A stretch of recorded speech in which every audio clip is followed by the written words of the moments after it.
following show features reviews from wildly unprofessional critics operating without the supervision of professionals. The thoughts and opinions held by these individuals are not to be taken seriously and do not come from a place of intellectual integrity. This show doesn't reflect the opinions of Criticless or its users. Viewer discretion is advised.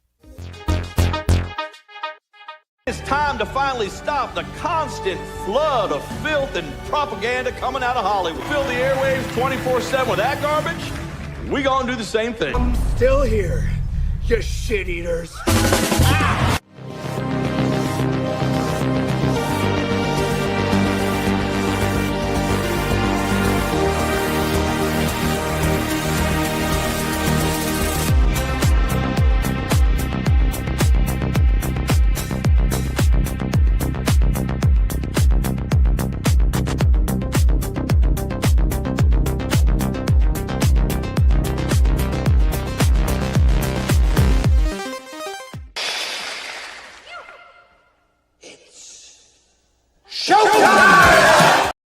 What's up? What's up? What is up, everybody? Hello, and welcome to another episode of Criticless Cast Unhinged. We are back, and we got a big show planned for you today because we've mixed things up a little bit. I ended up being able to catch an earlier screening of Michael and just got out of that a little while ago, and then followed it up with Akira. So it's been a hell of a movie day for me, to say the least. But I was like, we definitely need to talk about Michael. So we're going to touch in on some of that today and also talk about Akira, which all of you guys voted on last week. This is a very notorious, extraordinarily famous anime film from 1988, the year that I was born. So it is it's old as shit, and I'm excited to talk about it because I've been told for ages that I needed to see it, and that's the one thing that I love about this show is you guys push us to see things that we've never seen before. So we're going to do that. We're going to talk about some Michael, and it's going to be business as usual. We're going to be talking about, culture for boomers,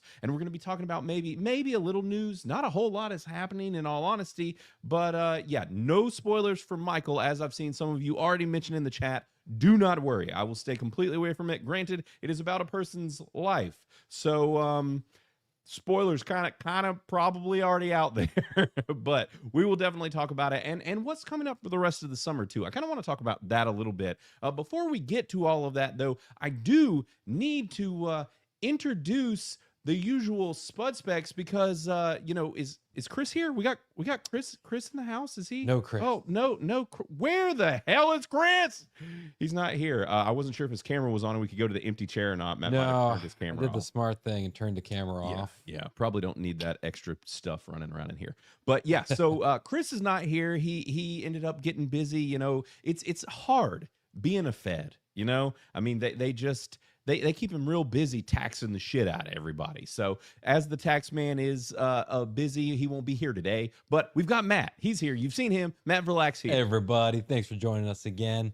I know. You have to settle for me, not just Chris. Right. Too. Right, exactly. But, and if you don't know, Matt is slipping into the void on Criticless and on the rest of the social medias. And as usual, I am your always humble host, Criticless Blaine, or just Blaine. That is what I prefer. It's weird. It's really funny because on these shows, in the bottom corner, it always says, like, quite often when you're on these panel shows, it'll say, like, your name, right? Yeah. And so the handle's regularly Criticless Blaine. Also, I do that so that people know to associate. It's Blaine, Criticless, whatever. But what's funny is sometimes when you're on these panels, there's so many people, you'll go to address someone and you'll see the name. And so I regularly get called Criticless because someone will see, even though they know my name, they know exactly who I am. And you can tell the look on their face when they say it. They're like, as Criticless said, and they're just like, so that's when you'd be like, gotcha. Yeah, exactly. So it does make it a little confusing, or as some people know me as Insomniac put in here, Bad Take Blaine, as some call me, or lately Ozempic X-Wing. That's also what they've been calling me. So the names never stop. And last night I was doing a gaming stream with G&G, and it's wild, the Jaws thing. It really triggers some folks.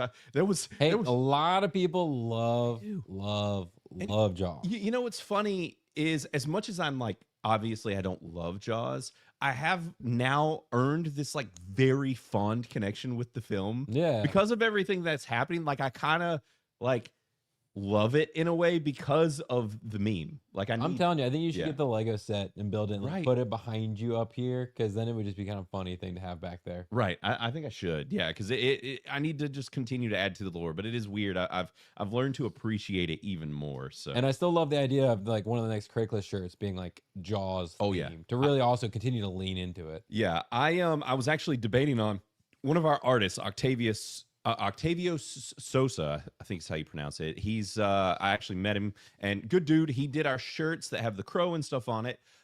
So I was debating on actually reaching out to him because of the style and stuff of those crow shirts, and they did so good. Yeah. Is maybe get him to do a Jaws themed design. Yeah. And you can do it like on a blue t-shirt too, because most of our shirts are black with the one blue one. Right. But then you can do that different blue, really draw people in for their Jaws and Criticless love. Right. I think it's a good idea. Right. I think so. And Sweet Potato, I see you in here saying that I'm afraid of sharks. No, the reason that I'm not crazy about Jaws is because I'm not afraid of sharks. But I really don't want to say that too much because I feel like I'm gonna get. I feel like we should all have a healthy bit of fear. Right. Of You need a sharks. little bit of a fear, right? But I feel like it's like if like the sea monsters that we all know are actually down there, like if any of them come out, we're gonna be like, sharks are pussies. Yeah. Like what? Once the Kraken really Right. reveals itself, we're all gonna be like, oh shit. Right. Like Cthulhu comes out of the water and you're just Right. like, what a bitch that Jaws was. Yeah, why were we scared of sharks in the Yeah, first place? I don't exactly. understand it. You're like totally get slammed down by freaking sharks. So that's the whole thing. When all the sea monsters come loose, that's why I'm not as afraid of sharks, is because I'm just waiting for that to happen. Because the real mystery's in the sea. It's not in space, guys. That's the real truth of things. Oh yeah. Explain why we haven't fully mapped the Right. ocean yet. Right. Come on. There's a reason. It's because they're scared of what's down there. So, guys, we're going to get trucking on the show. But as always, too, if you are new to the show, new to this place, if you've stumbled into this show, which it seems like people do, then, get on Criticless. Go review some things. We are an entertainment reviewing platform. And right now is as good a time as any to join Criticless because things have gotten real crazy lately. The critics have been eating a healthy shit sandwich pretty much week after week at this point because they're showing that they hate everything and that they're wildly out of touch, especially with this new Michael situation. And then also with what happened with Mario. There's just a lot happening. And I think there's going to be more in store this summer. This is just the beginning of them making fools of themselves. I don't know if you As they always do. Right. As they always do. I'm up to date on some of it. Yeah. So I think that it's going to continue to happen. And also, before we dig into Culture for Boomers and stuff, I see a lot of our regulars in here hanging out in the chat. Some of you guys were even in here early. Hello to everyone. Obviously, I can't holler out every single one of you, but we know you're all in here. And I see some people that I haven't seen in a while, like Corn Pop. What's going on, buddy? But then also, Johnny, we got you in here. Odysseus Run is in here. Sweet Potato Night. And also, I did want to pull up. We got Gary Berry in here for 199 says, sorry, y'all. NFL draft is on tonight. Have a good stream. That's the most boring thing to watch in the world. For real. The only reason, well, I guess I get why it matters, but like if you're playing the fantasy footballs, I mean, I guess if you're Then playing, but right. that doesn't affect right. the fantasy football because that's done differently. Right. That way, though, you kind of know what's coming down the pipe, right? Like, Yeah, but you can learn it tomorrow. You'd be like, who do my teams get? Right. I don't know if people do the fantasy drafts like on the same night or following nights. I don't remember how that works. I don't think so. I think they wait till it's closer to season and then Yeah. they do their fantasy draft. Right. I think so, too. It's been a long time since I've played fantasy football. But anyways, we all know the NFL's rigged. But anyways, moving on. Yeah, Gary Berry, we appreciate it for 199. Thanks, buddy. Enjoy the draft. I hope it goes well. Glad to see you in here in the chat. And thanks for the 199. And thanks to everyone else that is in here. And I did see, I'm pretty sure, where did he go? I saw a real life like celebrity lingering around in here. Oh, yeah? Right here, Drunk 3PO. Hey, look at that. I'm honored. Was Jay, what's going on? Do you have your glasses on, buddy? I'm honored. Was my channel that exposed the Jaws hate. Yeah, it was your channel, Jay, and you are to blame for all of this. But it's okay because, we're like a yin and a yang situation here, right? Like you're known for your massive love of Jaws. I am known for hating it, even though I don't hate it. Like, Yeah, you just got to build that lore. Like, you hate sharks. Right. One ate your mother. Like, right. there's a whole lore here. Exactly. So I like it though. We're the yin and yang. And as Jay mentioned last week, actually, we were on Monday Hangover, and he was like, it's great because anytime anything Jaws is brewing, me and him get tagged. It's both of us. And they're like, you both need to know, even if you both feel very different about it. Which now it's like this thing, like I'm out in public, and anytime I see Jaws things, I'm like, should I buy that? Should I? You just start decorating everything. Like we have Jaws, like plushies hanging off the guns and stuff. Exactly. Just everywhere. Well, I saw like a really cool collared shirt that was like a pattern shirt, but it had little Jaws things like hidden all over it. Oh, dude, that would be pretty cool. Yeah, it was pretty dope. And I actually did get a cool vintage style Jaws shirt that I wore on Monday Hangover like a couple weeks ago. So I'm growing my my Jaws. I was gonna say paraphernalia, but that's not really paraphernalia. It's my swag wardrobe. And we do have another super chat in here. Yeah, we got Insomniac in here for $20, and he says, I want a Criticless Jaws shirt now. It has to be Blaine swimming and Bruce coming up for some much needed dinner. Yeah, I mean, you're not wrong. You're not wrong. I wonder how much of that's like copyrighted. Right. You know, it's crazy. It's clearly not too copywritten, right? Because when you see like how Jay recently did shirts for He-Man, and it's like basically He-Man on the shirt. Like, I think as long as it doesn't say Jaws. Yeah, I guess you just have to change it just enough. Right. But if we did like the Criticless, but in Jaws font. Right. Yeah, that could be cool. Oh, I absolutely think that's how we should do it. Criticless in Jaws font, like have the shark on the shirt, like on the corner, like do like a small patch and something big on the back, and do it that way. Like, what would actually be cool is like maybe we should do like the Jaws coming up from the ocean. Yeah, and he's gonna eat me swimming. You know? Yeah, I think that's what he's talking about. Yeah, do it that's that like way. The classic like Jaws imagery. Right. Do it like the lady in the bikini. Put me in a bikini. Be about it. You guys have to pay more for that one. Right. Yeah. You got to pay more for that one. But you know, we'll see. Maybe if you pay enough, we'll show some nip. You know what I'm saying? Getting some nipping. Yeah, boy. But thanks for the $20, Insomniac.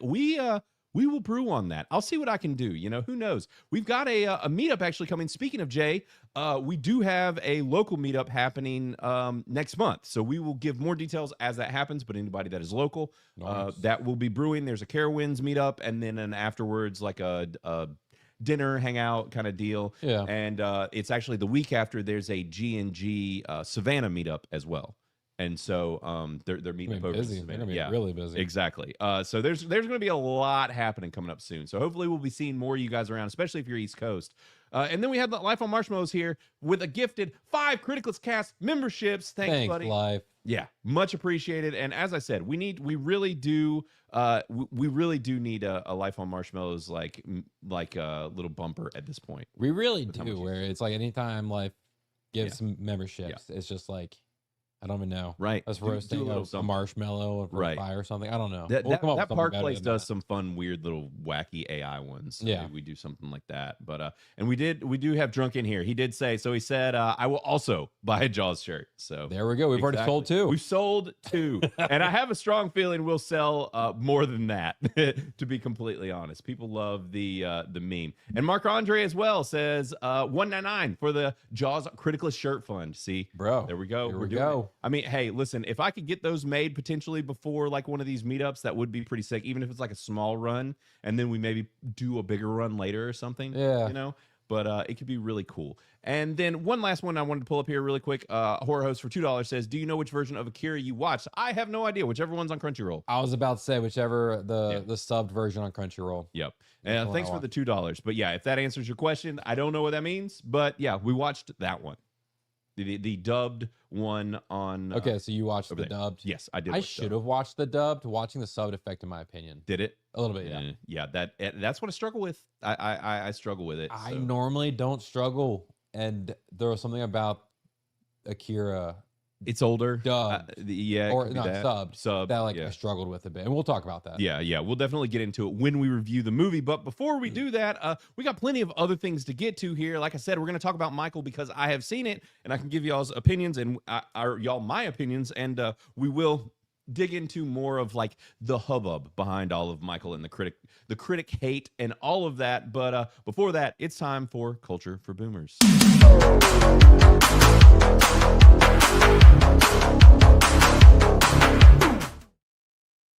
And Matt just reminded me, actually, before we move over into that, I did want to mention, so what we want to start doing, we always wait until the end of the show to let you guys kind of have your vote, give your opinion on what we're reviewing for the next week, right? I'm not a fan of that because we kind of tail end it. It makes it rushed. Yeah. So Matt and I were talking. It's like, well, why not run it now? Run Right. it the whole time we're doing this. Exactly. So we're gonna start running it a whole lot earlier in the show, like now, and maybe even pulling you guys if something comes up as far as opinions on what y'all might want us to talk about next week or whatever. So you guys definitely let us know if there's anything that you do want to see us review. But I am currently, man, YouTube is tripping balls right now. It does not like you. Yeah, it doesn't. What you are doing. It wasn't telling me Right that I could run a poll or anything, but we're talking about running a poll for what we should review next week. I'll go ahead and start it in a bit, but Matt, did you have anything that was kind of jumping out at you? Yes, actually. Okay, what you So got? I pulled up Blaine's list on Criticless of the critically hated, audience mostly loved movies, because that's what we used to do before we kind of like start siloing off each month. And several things jumped out at me that I think you guys will be on board for, and it's gonna make it difficult for you guys. Yeah. The Punisher. Ooh. With Thomas Jane. Okay. Equilibrium. Okay. Green Street Hooligans. Okay. That is one. I I have done. Okay. So I will tell you now, that doesn't mean we can't do it, but I have technically done The Punisher and Green Street Hooligans in the past year. Okay. Not on this show. on the show. Not on this show, elsewhere. All So, right. yes, I have done those. Oh, did we do the A-Team? We did the A-Team. The Mhm. Covenant. Mm. No, we haven't done the The Covenant. Covenant is an interesting one. That one super slept on. I don't know how many people would care, but it is a very interesting movie that I dug. So I think I saw it a long time ago. I couldn't tell you anything about it though. right, It rings a bell. I think it came out when I was in high school and I saw it then. yeah, Yeah, 2006. I was in high school. it's a cool one. It came out around my like junior or senior year, I think, if I remember. Transformers, the first one. Ooh, That could be a cool one. yeah, that's not bad. And how many of these are streaming places? Do you know? I don't know. I'm just rolling down your list. Right, so I right. don't know Looking at what's stuff where. we haven't done. Right, and if in chat, y'all holler out if there's anything specifically that y'all might think of that's maybe either criticated or maybe not, but just something that you want to see us review here on the show. And as we've said many times before, super speak loudly as far as swaying us in certain directions. So if you've got got something specific in mind, let us know. But I'll have this kind of pulled up. We'll kind of brew on it as we're running through Culture for Boomers, and at the end of that, I'll definitely click go on the poll, and we'll see what you guys want to do next week. So Yeah, and there's options. If you guys want to jump on Blaine's Criticless yeah, list, and y'all can go look for yourself. Yeah. We've done a bunch of them. I don't know if you've tagged the ones we've done or anything, but right. I need y'all to can actually look do that. Tag up your some of the mind. ones we've done. So yeah, that or everybody remove the knows. ones we've done, or make a second Right. list or something. Because a lot of you guys don't know this, but we used to do this show, but it wasn't live. It was actually a pre-recorded show that we would kind of dump out there. It was a weird way of doing it, and we changed. Well, it was like a podcast. Right. It was more podcasts. So we have done some back then. But anyways, yeah, we're going to go ahead and dig into Culture for Boomers. We'll think, y'all also think about what we should do too. Actually, holy shit, Dr. Manzor has a good idea here. Oh yeah. Street Fighter with Van Damme. Didn't you do that? No, I have recently? not. No. Oh, I thought somebody at one of the streams did it. I mean, No. we could. I saw that a long time ago. That's a good one. Is it on anything, Manzer? Can you look? Yeah. Let's see. So Street Fighter. Yeah, I don't know if that's streaming anywhere or not, but we do have this new Street Fighter coming out soon, and I have been really kind of itching to see it again. Now I did recently watch the old Mortal Kombat. That's Okay. something that I've seen Yeah. recently, and actually I need to make sure that I've actually dropped my review for that. But yeah, so OG Street Fighter looks like it's pay to play, which kind of sucks, but it's out there, but it's, you got to pay to rent it. So that I know kind of hurts with some of you guys for sure. So yeah, and then actually, so I see Horror Host saying Near Dark, underrated 80s vampire movie. I actually did review that somewhere on a Really? show. Was it Somewhere. like sometime last year? Some random show within the past couple of years for $2 Horror Host. Thanks, buddy. Really appreciate it. So yeah, we'll definitely think on that. But yeah, that's an interesting one too. There's definitely some that we can be thinking on for sure. So let's go ahead and dig into Culture for Boomers. But what I need to do is get the old earphones on, make my ears hot. But yeah, so let's see. There's there really is kind of a lot happening out in the interwebs. I have multiple actual news things to pull up from this guy Dylan, but we'll get to those in a bit. But let's see. We like to start with the comedy. So actually, being that Chris isn't here, right? I think it's appropriate that we share one that I had actually added for him. I was driving over here and I was like, I bet Blaine has a video. Yeah. Or Chris is gonna miss. It happens every time. Every time I have a Chris specific GIF or a video, whatever, he's not freaking here. Every time. So guys, this is I think actual footage of Chris. You know, he might look a little different, might sound a little different, but this is definitely him. Okay. My door is locked for your safety, not mine. Once you get in, we've done all we could do. I'm putting something in your rectum, and it might be me. My door is locked. I wasn't expecting that. No, fully. it completely blindsided me when I saw this the first time. About took me out. It's Andre said, Mark Andre says based. You know, yeah, it is. Yep. Until he says the yep, exactly. Yep. I was waiting for the second. Hold on now. It's based until it's not. It's based until it becomes Chris, you know? Yeah. You know what I'm saying? So one more time for those in the back, you know, just in case. Your safety, not mine. We'll start it. Once you get in, my door is locked for your safety, not mine. Once you get in, we've done all we could do. I'm putting something in your rectum, and it might be me. My door is... It's so good, dude. Freaking took me out. Man, yeah, good stuff. So, we've been on a bit of a glizzy kick, and I've actually found myself on glizzy talk fully. Okay. Now. So it's a thing. Are you gonna be able to up last week's glizzy, which was the gourmet no. star glizzy? No, those guys are still at it. But okay. I figured we went so glizzy heavy last week. Yeah. Between the glizzies and the dookie, I was like, we're gonna change gears a little bit this week. Oh yeah. And so we're just gonna touch in for one tiny bit on the old. Actually, that's what she said. Yeah, I did almost add it because some restaurant was serving lemonade and the liquid used in it was hot dog water. But it's really gross. Oh. Yeah. So I was like, no, that's too much. It's too much. So here we go. This lady, she's bringing it down for you. It looks like you're having a bad day and you might need to chill.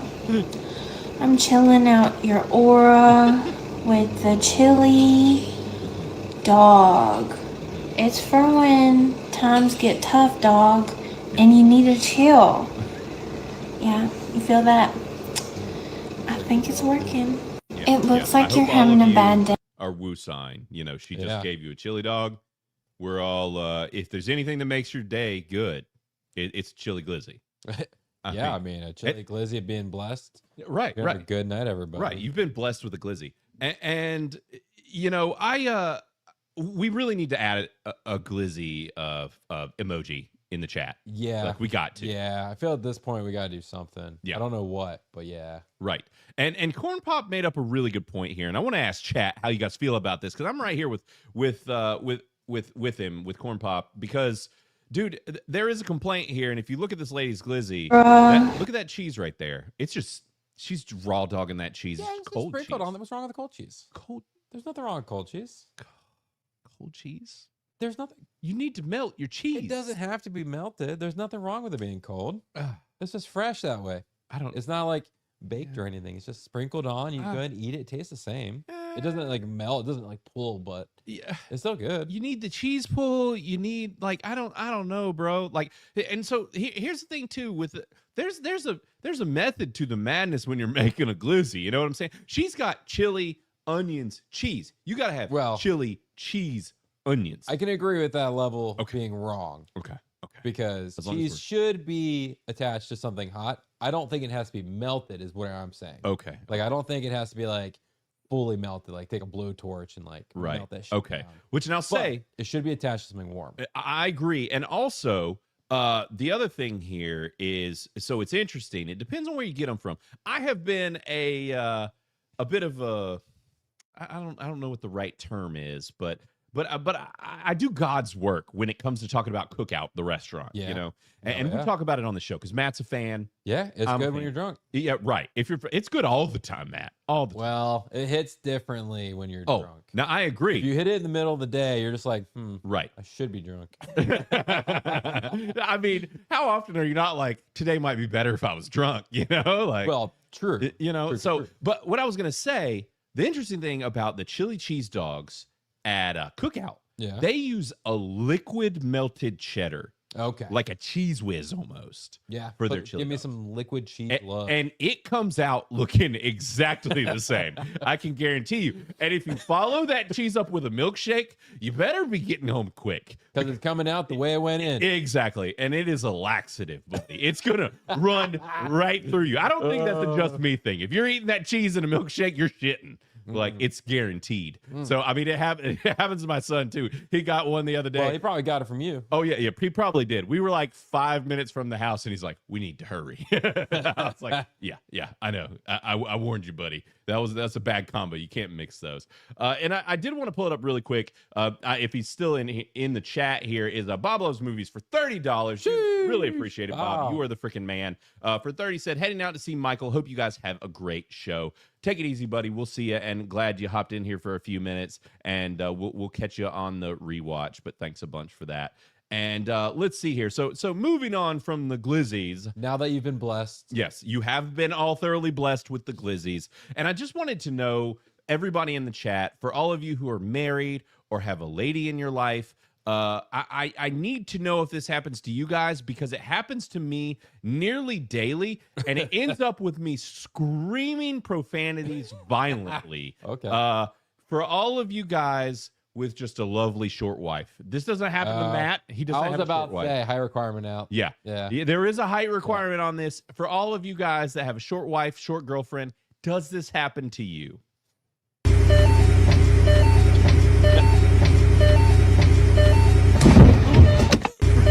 Bro, when I tell you that happens to me daily, I'm talking, I go in get in the car, hop in, and it ends up with fuck, like, and then a big knot on my head and like bruises. I got a bruise on my knee. Literally will hit the concrete like this dude, like not good. That's never happened to me, but I do have a kind of funny story. When I bought a new car, it was a used vehicle, and it was a newer car, and they now have like seats that auto adjust. Well, apparently either somebody at the dealership or the previous owner or something had programmed it or was short.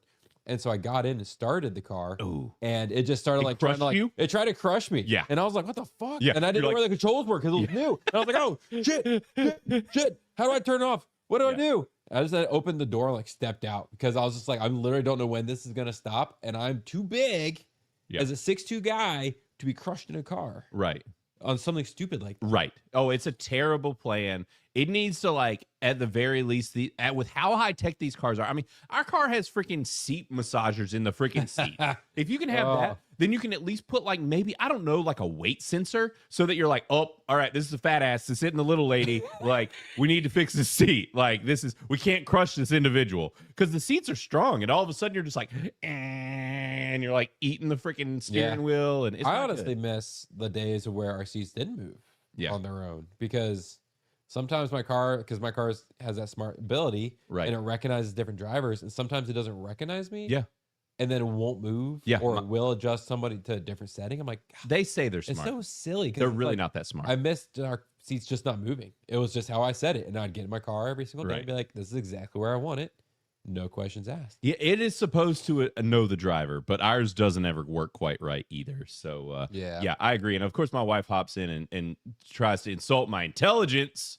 It has nothing to do with that, you know. She perfectly timed that too. Right. Yeah, she did. Yeah. No, listen, I have a way that I do things, which is that I shouldn't have to think about the seat ruining my life when I get in, you know. Maybe it's because we grew up without cars that did stuff. Right, that auto adjusted and things. And because quite often it will be after I was the last one in, or at least thought I was the last one in, and so you're just like, oh yeah, I'm gonna go get in, and then wham, you know, and it's not fun. Smushed. Yeah, it's not a good time. Not a good time. Now, this is, this segment, I like to really come back to it regularly in here, which is that it is culture for boomers, which means that we need to be giving you guys the culture. We need to be educating you and helping you to not be fooled, not be mistaken, not be hoodwinked by the internet.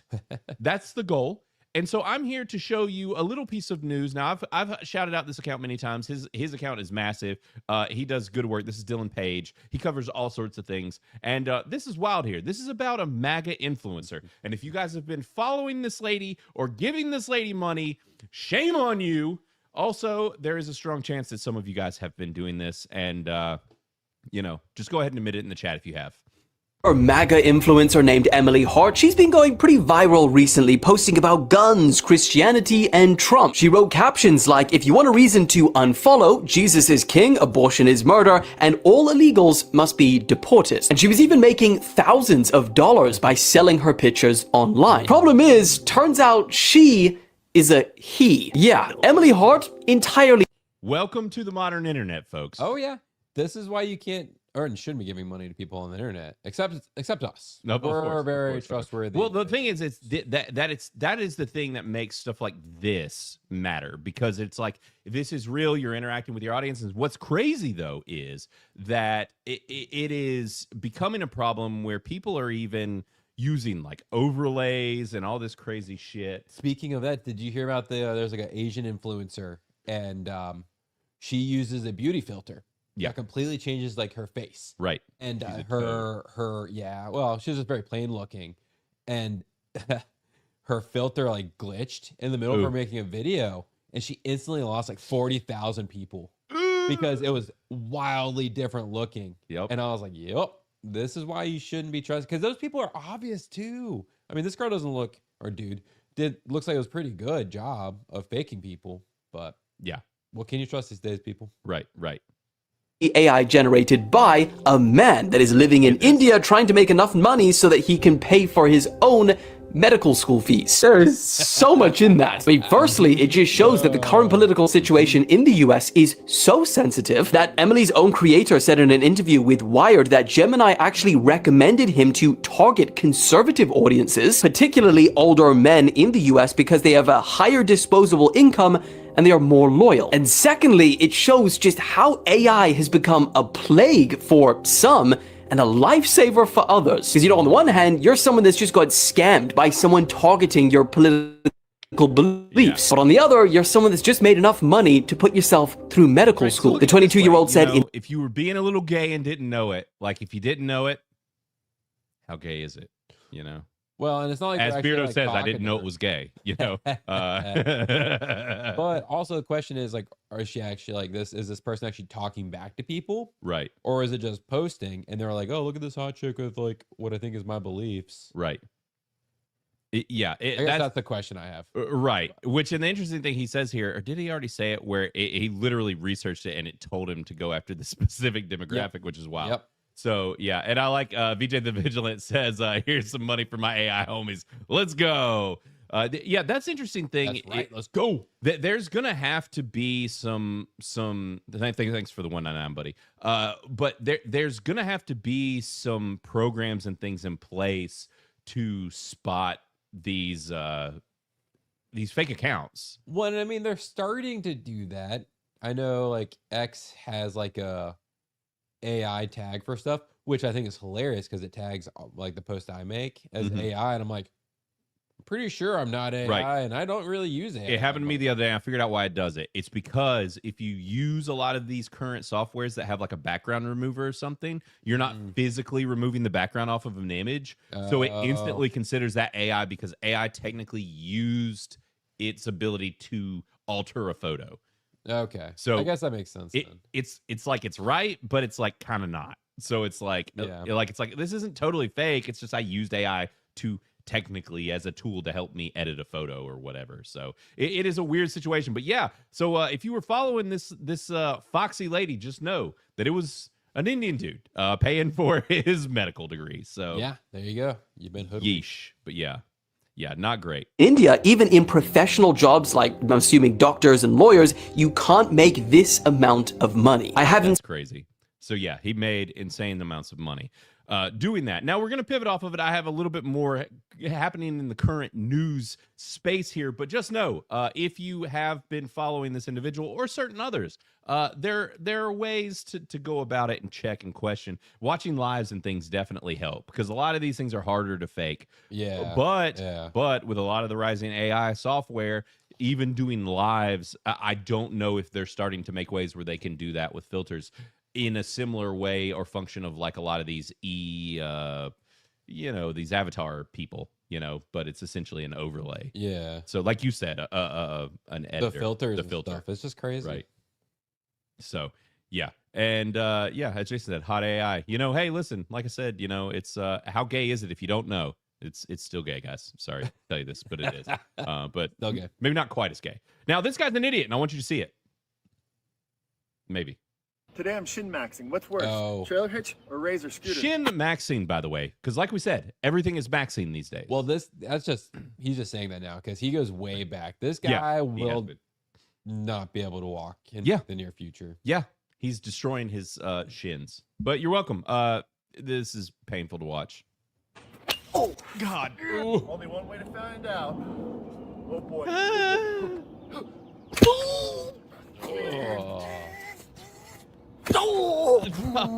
Like, Honestly, that's not even Here's the the worst one results. he's done. Razor scooter drew blood. Trailer hitch, look at that big knot, old bro. egg. Who do you think won? Today I'm Ooh. shin maxing. What's worse? Like, and you can tell he's already bloodied up down here. You can see the blood before he even starts. He's gotten himself. Yeah, because if you actually look at his page, Right. he just does this continuously. Like he has these Right. crazy setups. Like I think I saw one where he has like 5 scooters. Oh all no, hooked this up is and about barreling. 100 right here. This is the Mega Razor Scooter ceiling fan. Yep.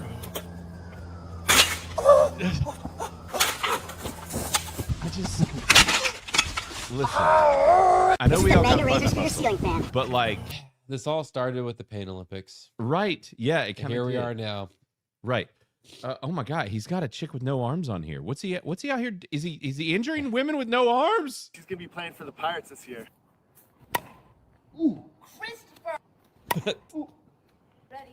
She's catching it with her foot. No. Oh, I guess she is. Oh, playing for did the he hit her Pirates on the this year. last one? That had to. Probably, but now you have to rewatch it. Give another view. Because I cannot see it. Wait, Oh, I think right, she caught it. right here. No, that Oh, one that hit her. bounced. That hit her in her bounce. that hit her in the face. That legit hit her. I in the mean, face. she signed up for this. That's the thing. Is like she's here for the views as much as he is. Holy smokes, that's wild. Yeah, drunk 3PO level of stupid, quite possibly. Drunk 4 p.m. Yeah, that dude, bro, that's wild. Catching with her feet and then just gets hit in the face. You hear it is clunk. Like, yeah, this guy's an interesting Today one I'm to shin follow. maxing. What's So, worse, trailer hitch yeah, or razor scooter? feel free to follow this fella. I would never do anything like this because it's insane. Yeah, I feel like there's got to be some sort of long-term ramifications. Yeah, like destroyed shins for the rest of your Yeah. life. Well, I guess like it's not like a joint though. Right. So it's like, is it just micro fractures on your like shin bone? I guess. Over a Maybe period he's of gonna have time? like ultra strong shins. Well, because that's how a lot of like the old martial artists used to strengthen themselves. Would be continually like getting kicked or hit or stuff like that. Right. So maybe he's just strengthening himself somehow. Right. Yeah, maybe so. Maybe. Maybe. Let's hope. For his sake. Let's hope. Now, another little piece of news here.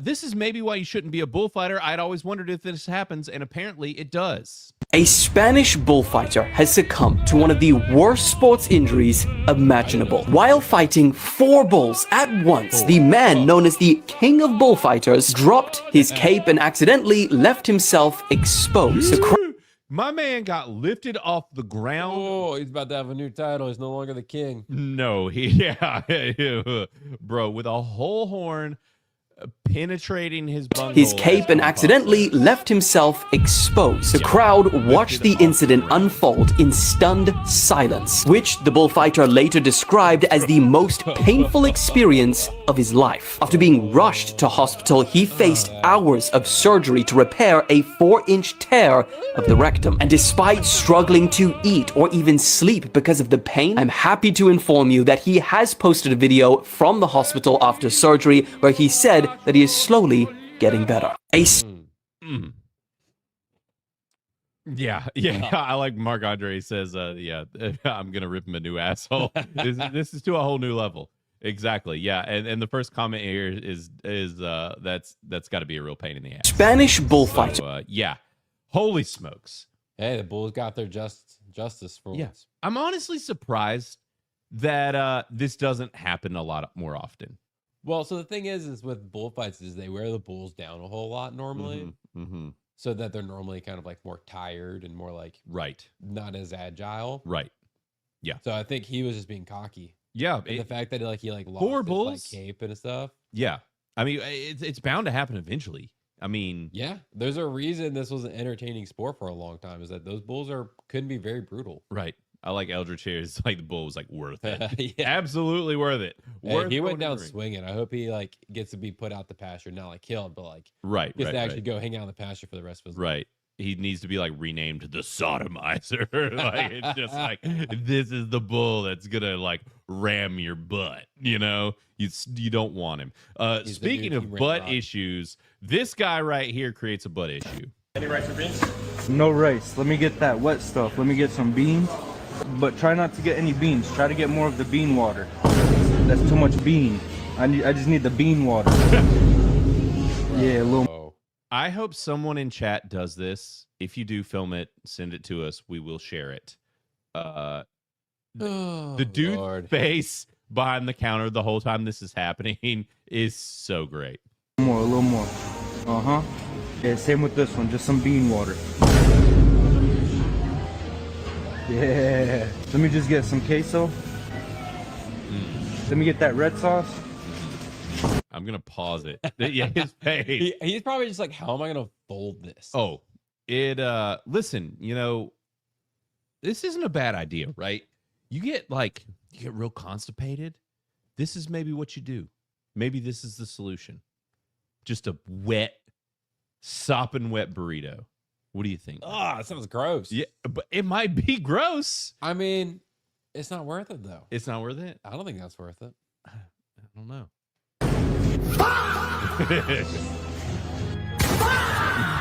Hey, what's wrong? Why y'all looking at my burrito like that? Okay. Yeah. Let me get some of this. Fuck with me right now? Nah, hell no. I like how it's reached the point where the guy behind the counter is just like, are you fucking with me? He's like, I mean, he is obviously fucking right. When you get like the guy behind the counter swearing at you, you know, like you've reached full fuckery. Right. He's over your shit. All right, let me get some sour cream. That's a fucking joke. Nah, let me get a full scoop of it. Why you smacking it down? Yeah, perfect. Alright, if I get another tortilla, because this just isn't fucking possible. Nah, too much carb. This dude is over it. Yeah, he's probably had like a long shift, and he's like, look at this guy. Right. Look at this guy. Right. As Maester P and Sid said in the comment section here, you know, it's like this is maybe a job for our Mountain Dew guy. You know, maybe he should just put all of this in a glass. With some Mountain Dew. So good. And just drink it. Gross. Large. You just roll it with that one. I like how he's like, no, don't get another one. Oh yeah. Don't you dare get another. Just like that, yup. Bro. Yup. This is like what you get all the time? Yeah, all the time. Perfect. Nah, it's okay. Too much foil. He's like, I want it running out. Now, this is the best part of the entire freaking video is what this dude does here. Okay, such a savage move. Free burrito? Yeah, they gave it to me for free. Yeah, it's all you. Yeah, no problem, man. Y'all take care, of course. There's no shot. Bro. Look, it just opens. The thing completely just opens on the floodgates open. It's just chaos in there. That guy just got drenched in not the best kind of way. Yeah, oh my god, it's so savage and so messed up, but it's pretty funny. Like it's absolutely something. So you should never trust a free burrito. No, never trust a free burrito ever. I love how Jake Stanley's like, he's like, you know, he's one of those Chipotle haters. How do you feel about Chipotle? Are you a supporter? Or no, Chipotle is a huge waste of money. I agree. I've always thought they're way too expensive. Go to Moe's instead. Yeah, fuck yeah. Go to Moe's. Moe's has always been superior. Yep. I think Chipotle likes to think they have superior like quality, Right. but you get so much more. Right. And now they've just proven it over and over again with their varying problems at Chipotle. Nobody's ever talked bad about Moe's. Yeah. No. Ever. You can't badmouth Moe's because it's amazing. Yeah. Why would you badmouth Moe's? But you can badmouth Chipotle. They've Oh, and they do over and over again. And They've got their lots of lawsuits about like, getting E. coli and right. all sorts of bad shit there. Right. And so I've mentioned this, we were talking about this earlier in the show. Matt mentioned it, where every time that I get clips for Chris, he's not here. And I have another one. I forgot. I saved another one. This is the last one that I was going to show. Okay. And I saved it for Chris. Yeah. Because this is, if y'all want to know what it's like hanging out with Chris, this is what it's like hanging out with Chris. Do you understand what he's saying? Look, listen to this. Pac-Man. What happened to my stomach? The Pac-Man, but I'm not working. So what happened in my stomach, feel a little bit funky, and I feel a little bit like a monkey. So what happened is that I can't even dance there with the woman. Ernesto, we like coming out with you, right? I mean, you like it too? We like coming out with you, but every single time we do this, you literally always say the same thing. I have to poopy. And we can't keep doing it. We leave every... Poopies is part of the life, man. Because when I call my friends, we have a chill night. You call your friends, and this is what we get. I didn't know he was going to shit himself. Hey, man, in the life... we haven't even gotten to that part. In the life... Can we talk about that? You literally took a shit mid-club. Hey, my friend, let me tell you. I watched Coachella Beauty and the Beat, and I feel the music. I jump 1, 2, 3 times. Pa pucha, pa fuera, papi. And then I feel a little bit funky, but I tell this guy, let's go to the bathroom right now. This is for the 5th time in a row. Literally, am I wrong? Chris always has to shit. Doesn't matter where you go. Oh, yeah. He's going to have to shit. Oh, yeah. He's always got to run up to the bathroom. Right. Feel a little funky, At least Chris goes to the bathroom. In his defense, since he's not here. Well, I think this guy does too. He goes. No. Well, he said he just shit in the middle of the club because he jumped 1, 2, 3. Right. And then he shit. I don't know if the full shit happened. Maybe it did. But he... Papito, I eat chimichangas. It made my stomach a little bit... The fact that I can't understand you half the time really pisses me off. What happens? Okay, look. I eat the Big Mac, Big Arch Burger in McDonald's. I did in my stomach. Wow. Do you understand what I'm saying? The sound effects, all of it, just like... Yeah. And he would be a riot, but Bro, also I wouldn't want to take him anywhere. Listen, Jason here in the chat says Beardo. Okay, listen. I need to... This is not a joke. We all give Beardo shit for all of his shits, right? Sure. Beardo's always he's feeling a little funky, gotta take a poopy, right? This is not a joke, all right? He's not just like this on the streams. He's like this in real life, okay? People were asking me the other day, clearly someone was telling a story about what happened to me the other day.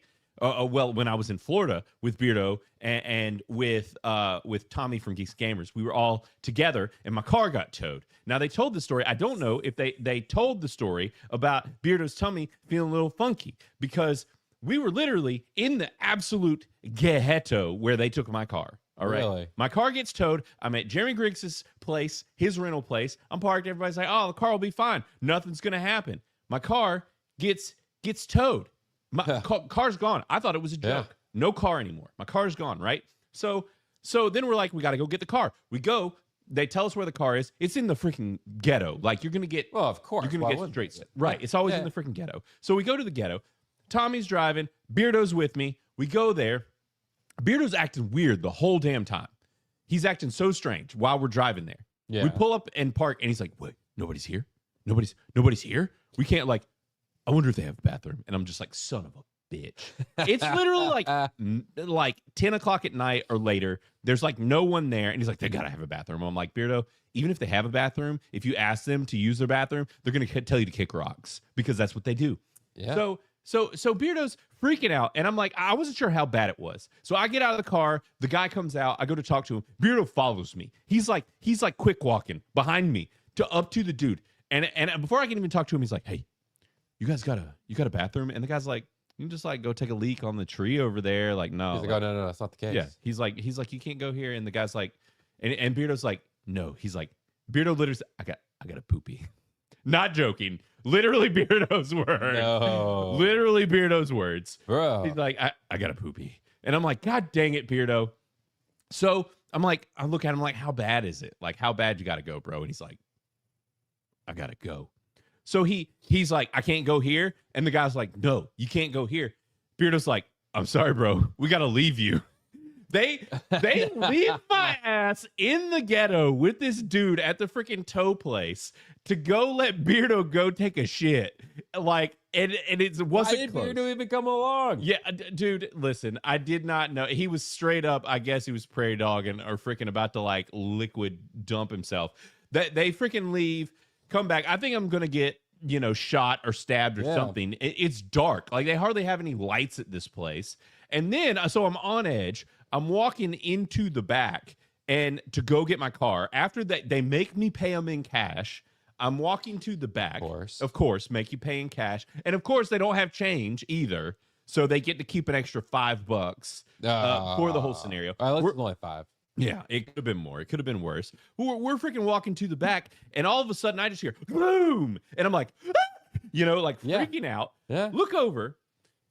I am not joking. I wish I was. I wish I was kidding about this. I look over. A raccoon has leapt out of a trash can and is like, and it's like 5 feet from me. I swear to God, I am not joking. He's on the edge of the trash can. And he's like, and I'm like, oh my God, like they're not going to believe me after this whole Beardo shit thing. Like, no one's going to believe that this actually happened.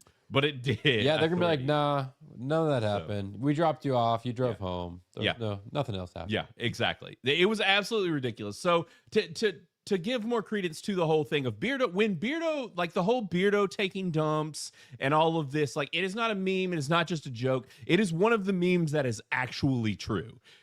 I feel like you need to clip some of that last video we're watching and sneak it onto his channel. Right, exactly. Like, if you're a little funky, got to take a poopy. Right. Yeah, that's like just that clip, just the 2 seconds of that would be perfect. Right, exactly. As Corn Pop says, we need to just feed Beardo a bunch of cheese. Clog him up. Just clog him right on up. So, yeah, it was absolutely ridiculous.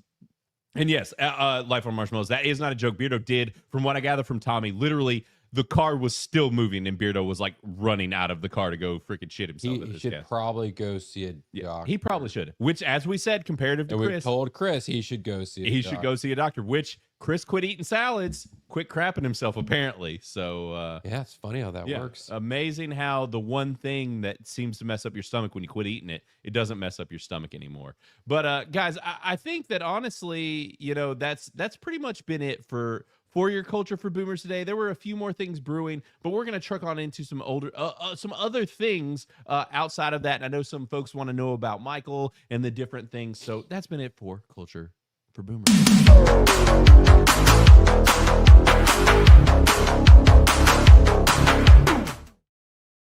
And now I guess what I need to do first off is take off these headphones because I am roasting alive.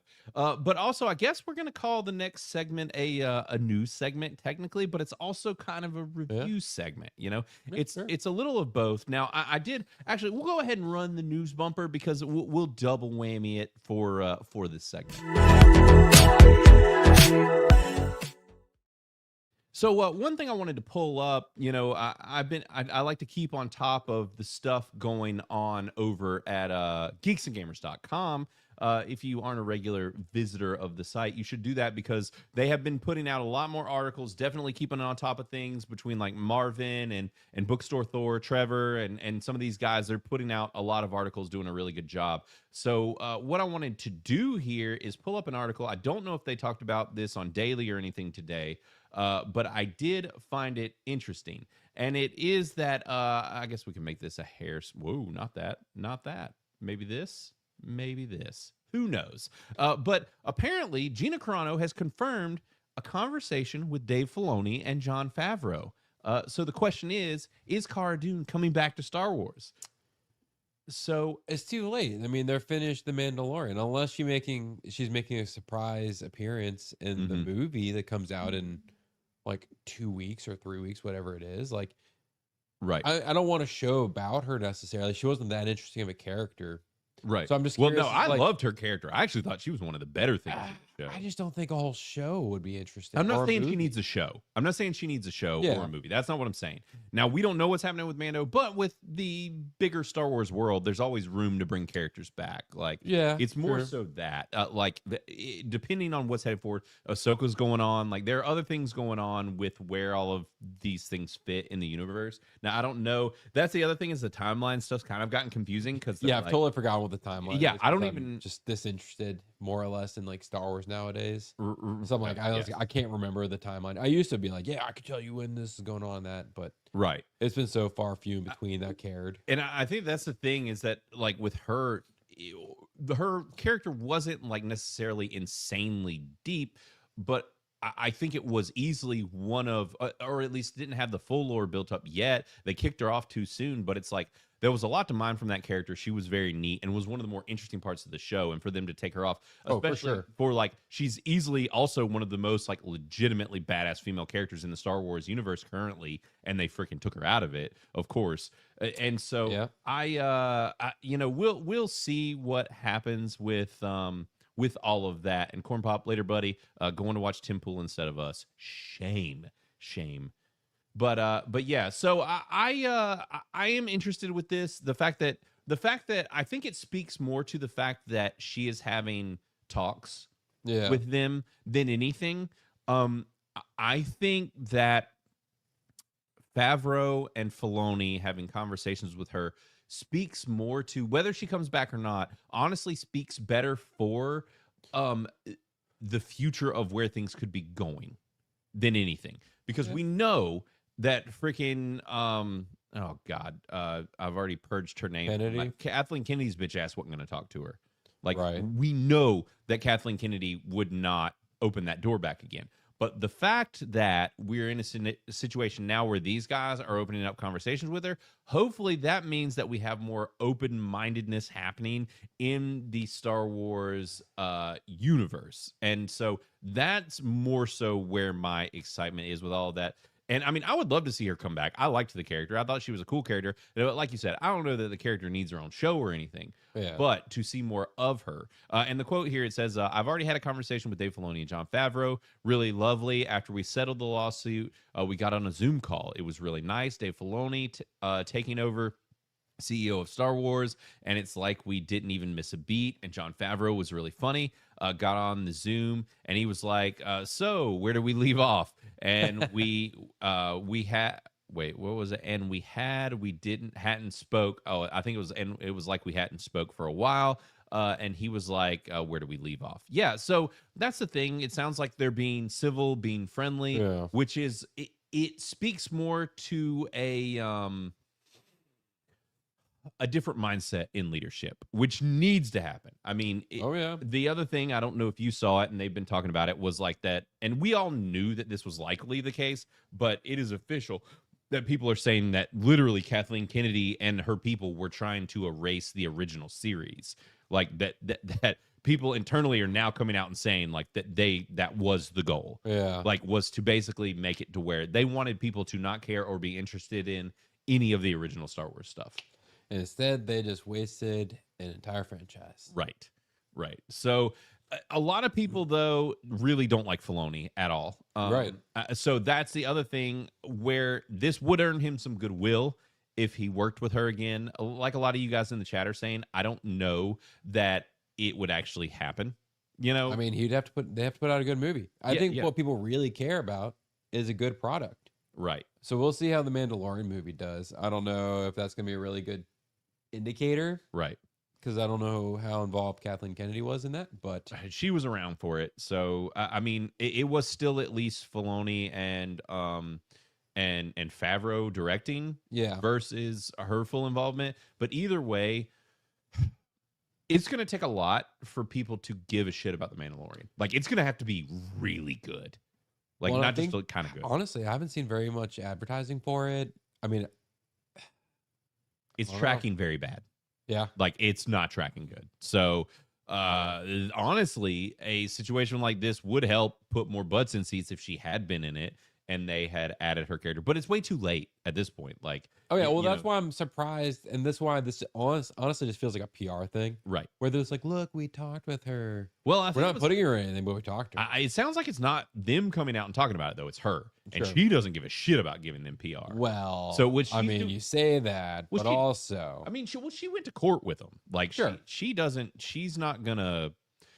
I don't think she gives a shit. I mean, I don't think that she'd be mad if they brought her back and if she was kind of, I don't know, got to play this character again because I think she liked the character. But Yeah, I think fun people character.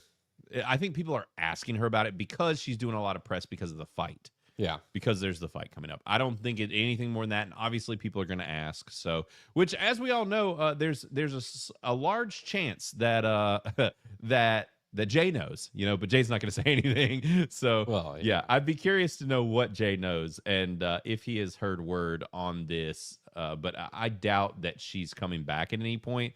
The question is just, where are things going to go from here with the Star Wars universe? Is she going to be brought back in the fold, or if the industry in general is going to start opening doors back again for people like her that they ousted for literally no fucking reason outside of the fact that they don't like your politics. Right. And that's the thing, is that that's where I think what really matters is if we start to see more of these people that have gotten ousted from the industry being like, oh no, I've actually been talking to some people, like they're willing to talk to me again. And because there have been a lot of very talented people that have been kicked out of the industry. And maybe that'll draw them back in. Right. And who knows? And the thing is that a lot of people have been kicked out of the industry, not only that were talented, but for little to no reason.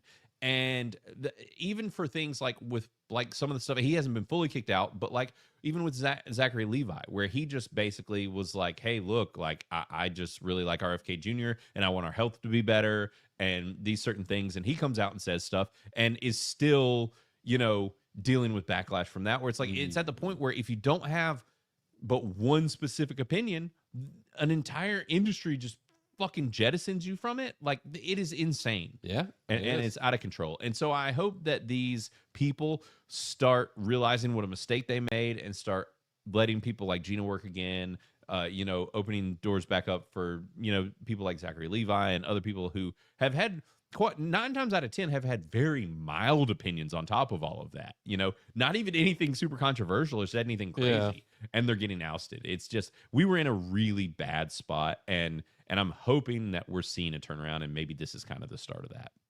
So the next thing up here that I wanted to talk about, and we will go ahead and pull it up. It was actually another Geeks and Gamers article, which runs into what I wanted to talk about, which is for our conversation about the Michael Jackson biopic or biopic, however you say it. I guess you could say it either way. Yeah, I think it goes either way. Biopic or biopic. But so there is a new Michael Jackson movie out. I have seen it. Saw it earlier today. I'm going to give you my opinion on this. It will be spoiler free. And what I'll even do, just in case anybody pops in here and is worried, we haven't pulled this up in a while, but I'll pop up the little spoiler free thing. But Geeks and Gamers did an article about Hollywood critics destroy Michael Jackson biopic, but audience reviews will decide the film's fate. And I think that it's a good approach for the article. They point out here it was at 27% by 48 reviewers.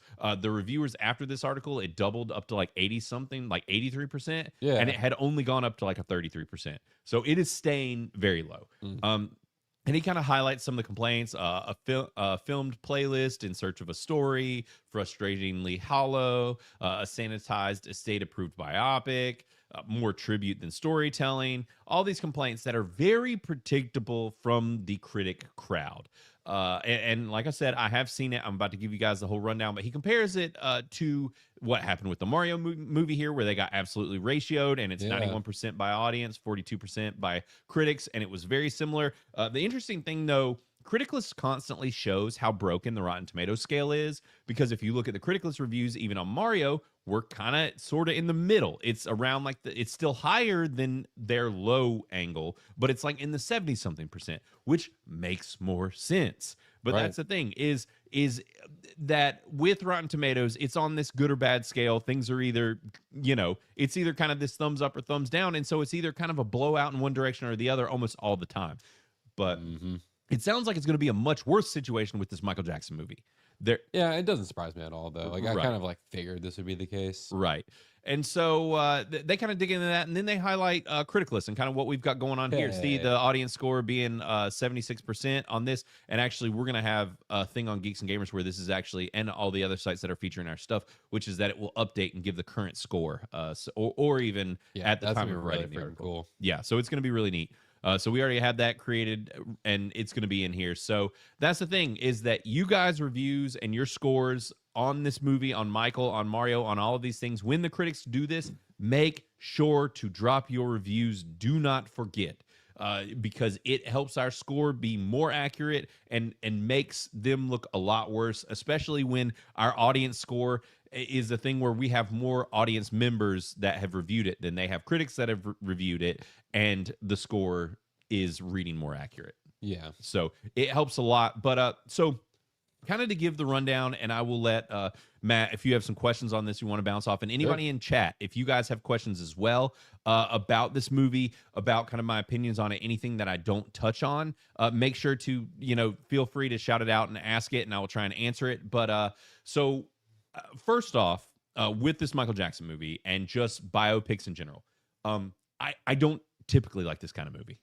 Yeah, I'm in the same boat. I just don't really care. Right.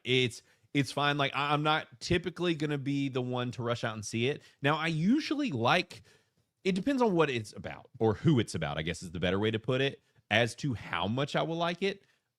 But there are some of these where it's like I haven't bothered, where it's like I didn't bother with Bohemian Rhapsody. I didn't watch that. I didn't watch the Elvis one.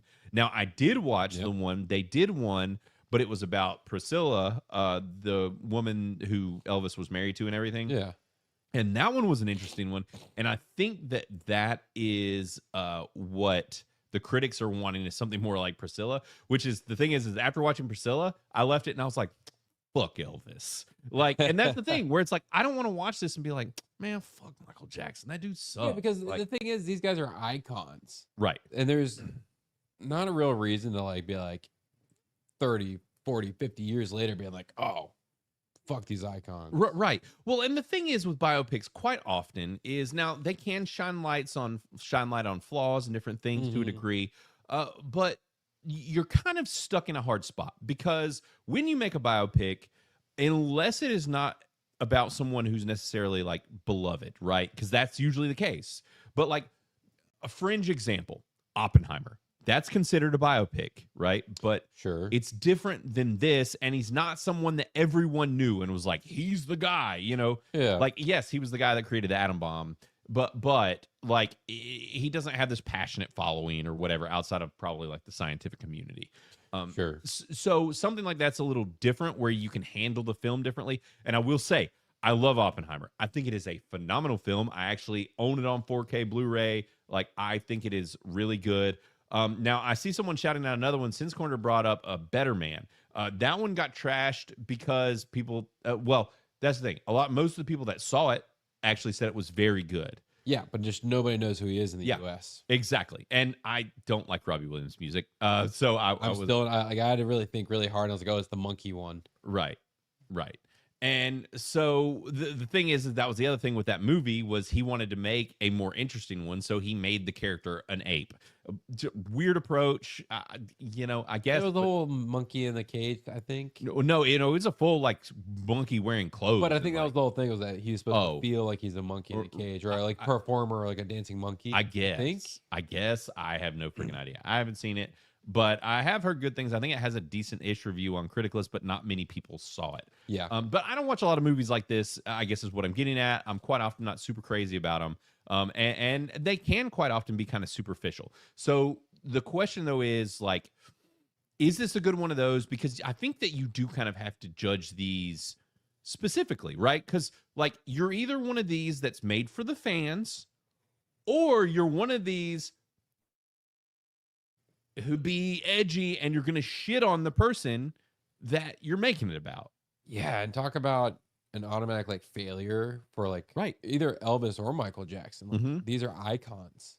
Right. Where you don't want to shit on them. You want their fan base to love your movie. Right. because that's how you're gonna make your money. Well, exactly, right? So you want to make a movie that is like this fringe experiment thing, or you're making a movie for the fans. You got to do one or the other. Right. And I think if it's a movie for the fans, then you need to judge it as such, right? So, with all of that being said, I think that this is actually a very good movie. I think that it is a very good one of these. It is very well made.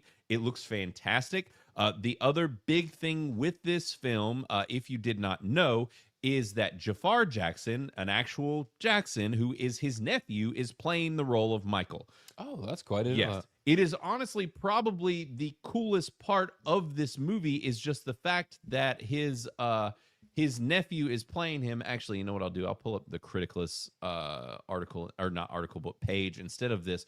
But so the whole thing is that it is his nephew playing the role of Michael Jackson. He looks so much like him. It's I mean, wild. I've seen the pictures and I was like, man, whoever they got looks really close. And now it makes sense. Right. It's because it is his nephew. And it is almost eerie the amount that he looks like him. And the interesting thing, and I don't really think that this is a spoiler, is they do get into some of the stuff with like the surgeries, with the fact of like him getting nose job and whatever. Is they actually do that in the movie, which is also really interesting to watch kind of progress as the film goes. And I mean, honestly, you kind of have to, considering how he ends up. Right. Now, and so the big thing to know here, also, you know, I'm trying to do my best to judge like what is a spoiler and what is not. But this movie is not his whole life. I think that they've made that pretty public. It ends in 1988. So this ends kind of halfway through his trajectory. Does it start with his childhood? Yeah. Or is it kind of... Yes. Okay, yeah. So this movie, this Michael film is Michael Jackson's childhood as the Jackson 5, and then it works its way up until 1988. Gotcha. So that's the whole deal with Michael. Currently on Criticless sitting at a 75%. 13 of you have reviewed it. Only one of my FWBs, but it sounds like I need to add some more FWBs. Yeah, I don't know why some of you guys I don't have on FWB. I got to change that. But with that being said, I am going to give this movie I think I'm going to give it a most excellent, but like an 80% is where I think I'm going to land with it. This is a very well-made one of these. Yes, it is a very more positive look at Michael. Like this isn't getting into some of the crazy stuff that happened with him, you know, and because it's not the latter part of his life. Yeah. But honestly, that's going to be a pretty sad movie. Like the latter half of his life is not fun. I don't know how great that would be. Right. So there is that going on, but I recommend seeing it. I saw it in IMAX. I would say if you have a Dolby or an IMAX, that is how this movie's meant to be seen. It is well shot, well acted. All of the cast is great. The fact that Jafar does such an excellent job. I mean, Jafar, as far as I know, hasn't really done any serious acting like this. Yeah. He I guess not. Killed it. Excellent job. And that's the thing, too, that I don't know if people realize is that this is an Anthony Fuqua film, and he's the guy, he's been around forever. I mean, this is the guy that... The name's familiar. He's recently been doing a lot of TV stuff, which he did Terminal List, Dark Wolf, which was a spinoff of Terminal List, but he did Shooter. He got his start doing things like Training Day. He did a King Arthur movie. He's done a lot of things over the years. He's a very good filmmaker. And this is the first I think of this type of movie, but I appreciate it. I liked it, and I'll say, as someone who wasn't necessarily eager to go see this, but with all of the controversy, all of this, I was like, I have to watch it. Yeah, I have to see this movie. I had a great time, like because that for me, that's the thing with this movie, and like how I perceive Michael Jackson's music is that his music's very fun, or his popular stuff is fun. And if I'm going and watching this movie, I would want it to be fun. I want to like dance, at least shoulder. And you think about like whatever, the Jackson 5 and all of that, like you want it to be fun. Now I'll say this isn't entirely like a happy-go-lucky movie. Now the main villain, there is a villain in this film. There is kind of a protagonist and antagonist. It is the dad. Ha! Yeah. That was a guess. I've not seen this movie. Yeah, it's his dad. Now that is a big known thing about his life and all of that is that his dad was kind of an issue, right? And it gets into a lot of that and all the problematic stuff, and him kind of finding his own voice. But man, I'll admit it, and I don't say this.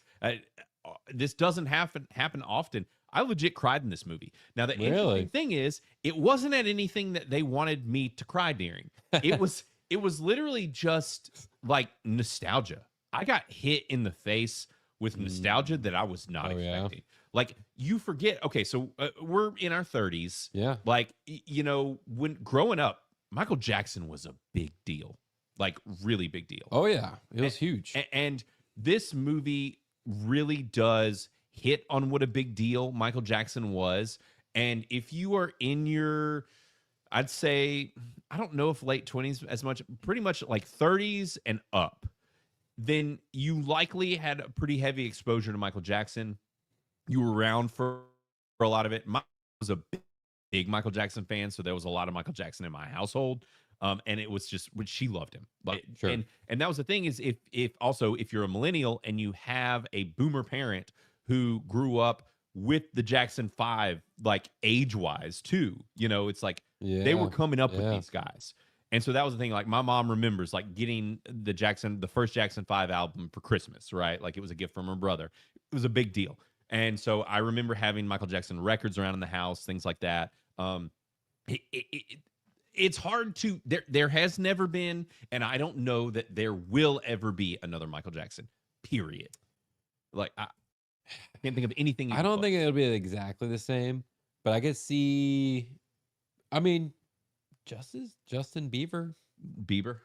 Old Beaver. Yeah. If you think about like the fandom, the fame. He's still not close to the level. He has not done the numbers yet. And Mike, he fell off a lot earlier than Mike did. Yeah. I'll say that. Mike kept his stuff running a lot longer than Justin Bieber has. Sure. Either way, the thing that you kind of forget too is, and yeah, as my wife said, like, that was the thing, is that like Bieber had like his, you know, she's kind of there with you where he captured an audience, but it's still like, I think about when I was, you know, even in my teen years, and Michael Jackson was putting out albums, and it was huge, you know, and he was older then. Yeah. And there was even scandal and whatever, and he was still like, I don't give a shit. Like, yeah, I think if Justin Bieber hadn't fallen off so much, I mean, I know he has illness. It's more than just stopping the game for the game's sake. Right. But if he hadn't and he kept going, he probably would be close to that. Right. And he could make a comeback. It's not to say that he can't. Sure. Like, he very well might make a comeback, but either way, to do what Michael did, like, and that's the thing where Michael hit in a perfect space and time, and it's what this movie covers, is that like Mike went from doing like R&B and that type of thing and more like soulful, poppy, whatever, to like, he's like, when he went out solo, he's like, I'm gonna do freaking rock music. Like, I'm gonna do something totally different for a black artist during this time, and he did, and he broke new ground. And as these songs were playing, that's what I say when I got like teary eyed. I was just like, dude, like, I forgot how much I heard this song when I was a kid. Like, I forgot how much I was like. It shows him developing his dancing style and his just place in what his persona, right, is like. And I remember, you know, wanting to dance like Michael Jackson, you know, like dancing around the living room. Well, even with just something simple like Thriller, you know, like I didn't grow up that much with Michael Jackson. Right. My family was not a big Michael Jackson fan. But even it was hard now to be like, oh, Thriller, which is like, it was one of the biggest like Halloween songs now. Right. And everyone like does the Thriller, and it was super nothing like iconic when YouTube started. Right. I remember one video where I was like a whole prison and somewhere in South America learned the Thriller dance. Do you remember that? Yeah. And the entire prison is doing Thriller. Is doing the Thriller, and it's just crazy. Right. Well, and I didn't realize, and they cover it, there's a story even to that music video and to that dance and all of that in the movie that I didn't realize happened. So there is some cool things in here of some, unless you're like a hardcore Michael Jackson person, there are tidbits of things throughout this movie that are really interesting and very cool that happened behind the scenes that you don't know about. Yeah, which makes sense. Yeah, they cover Thriller really good. Actually, there was a really cool thing. I remember my mom being so excited about it. He tried to recapture Thriller in, I think it was the 90s, and it was like a ghost thing. And it was very, very cool. And I remember being very excited. It was like 30 minutes long. Michael Jackson goes full on whiteface, dresses up as like an older, like white dude, like a kind of heavy set guy. Yeah. But then he does like this whole crazy, there's a new dance to that song. It's very cool. Go check it out if you've never seen it. That's not in this movie because it was way later in his life. But I recommend seeing Michael. I had a lot of fun, especially if you, I think that this is the thing too with seeing this movie now. Now, I think it's going to do gangbusters. I think that, you know, if you wait on home video, that's fine, whatever. I think people are going to show up for this. Oh, I agree wholeheartedly. I think this yeah. is going to do really well in theaters, and I think a lot of fans are going to love it, even though the critics are going to continually to dislike it. Right. And so that's what I was going to say as far as everything with this movie is that seeing it in theaters, there is a bit of an FU to like the critics and to the industry and things like kind of the naysayers for this. I want to see it succeed kind of like Mario did. Just as kind of a middle finger to them just being out of touch and whatever. I want to continue to see the critics showing how out of touch they are, because that's the thing is even with how we operate with this show is like sometimes even if I'm not as crazy about something, like how I'll review it or rate it or whatever, is I'm like I'm reviewing it in a sphere of like like how we said of like this is a biopic and it's for the fans, so I'm going to judge it accordingly, right? Yeah, the critics should be doing that, but they're not going to do that. Well, the weird thing is sometimes they do that. Right. Well, they do if it's bullshit that they're peddling for the industry. If it's freaking Starfleet Academy, if it's The Acolyte, if it's this bullshit that nobody likes, they'll be like, oh, well, actually, this is such a great fan film. Right, because it peddles my ideology, right? And that's the thing, is if it's pandering to them, then they like it, and that's what they want. So I will say this, though, as far as if you're one of those people who's like, I don't think I'm going to see Michael in theaters, I'll say this. This is some of the most fun that I've had in theaters in a long time. It was not completely full because it was like a noon showing on a Thursday. Like, you know, it's not going to be like totally packed out, but still quite full for a very big IMAX theater. That's pretty impressive. Yeah, it was quite full. But what made it fun, there were people singing through this whole film, just absolutely like singing, dancing in their seats, having the time of their life. What they're gonna do is the sing along. They're gonna do a sing along in like 3 months. We'll be like, and now in sing along form. Right.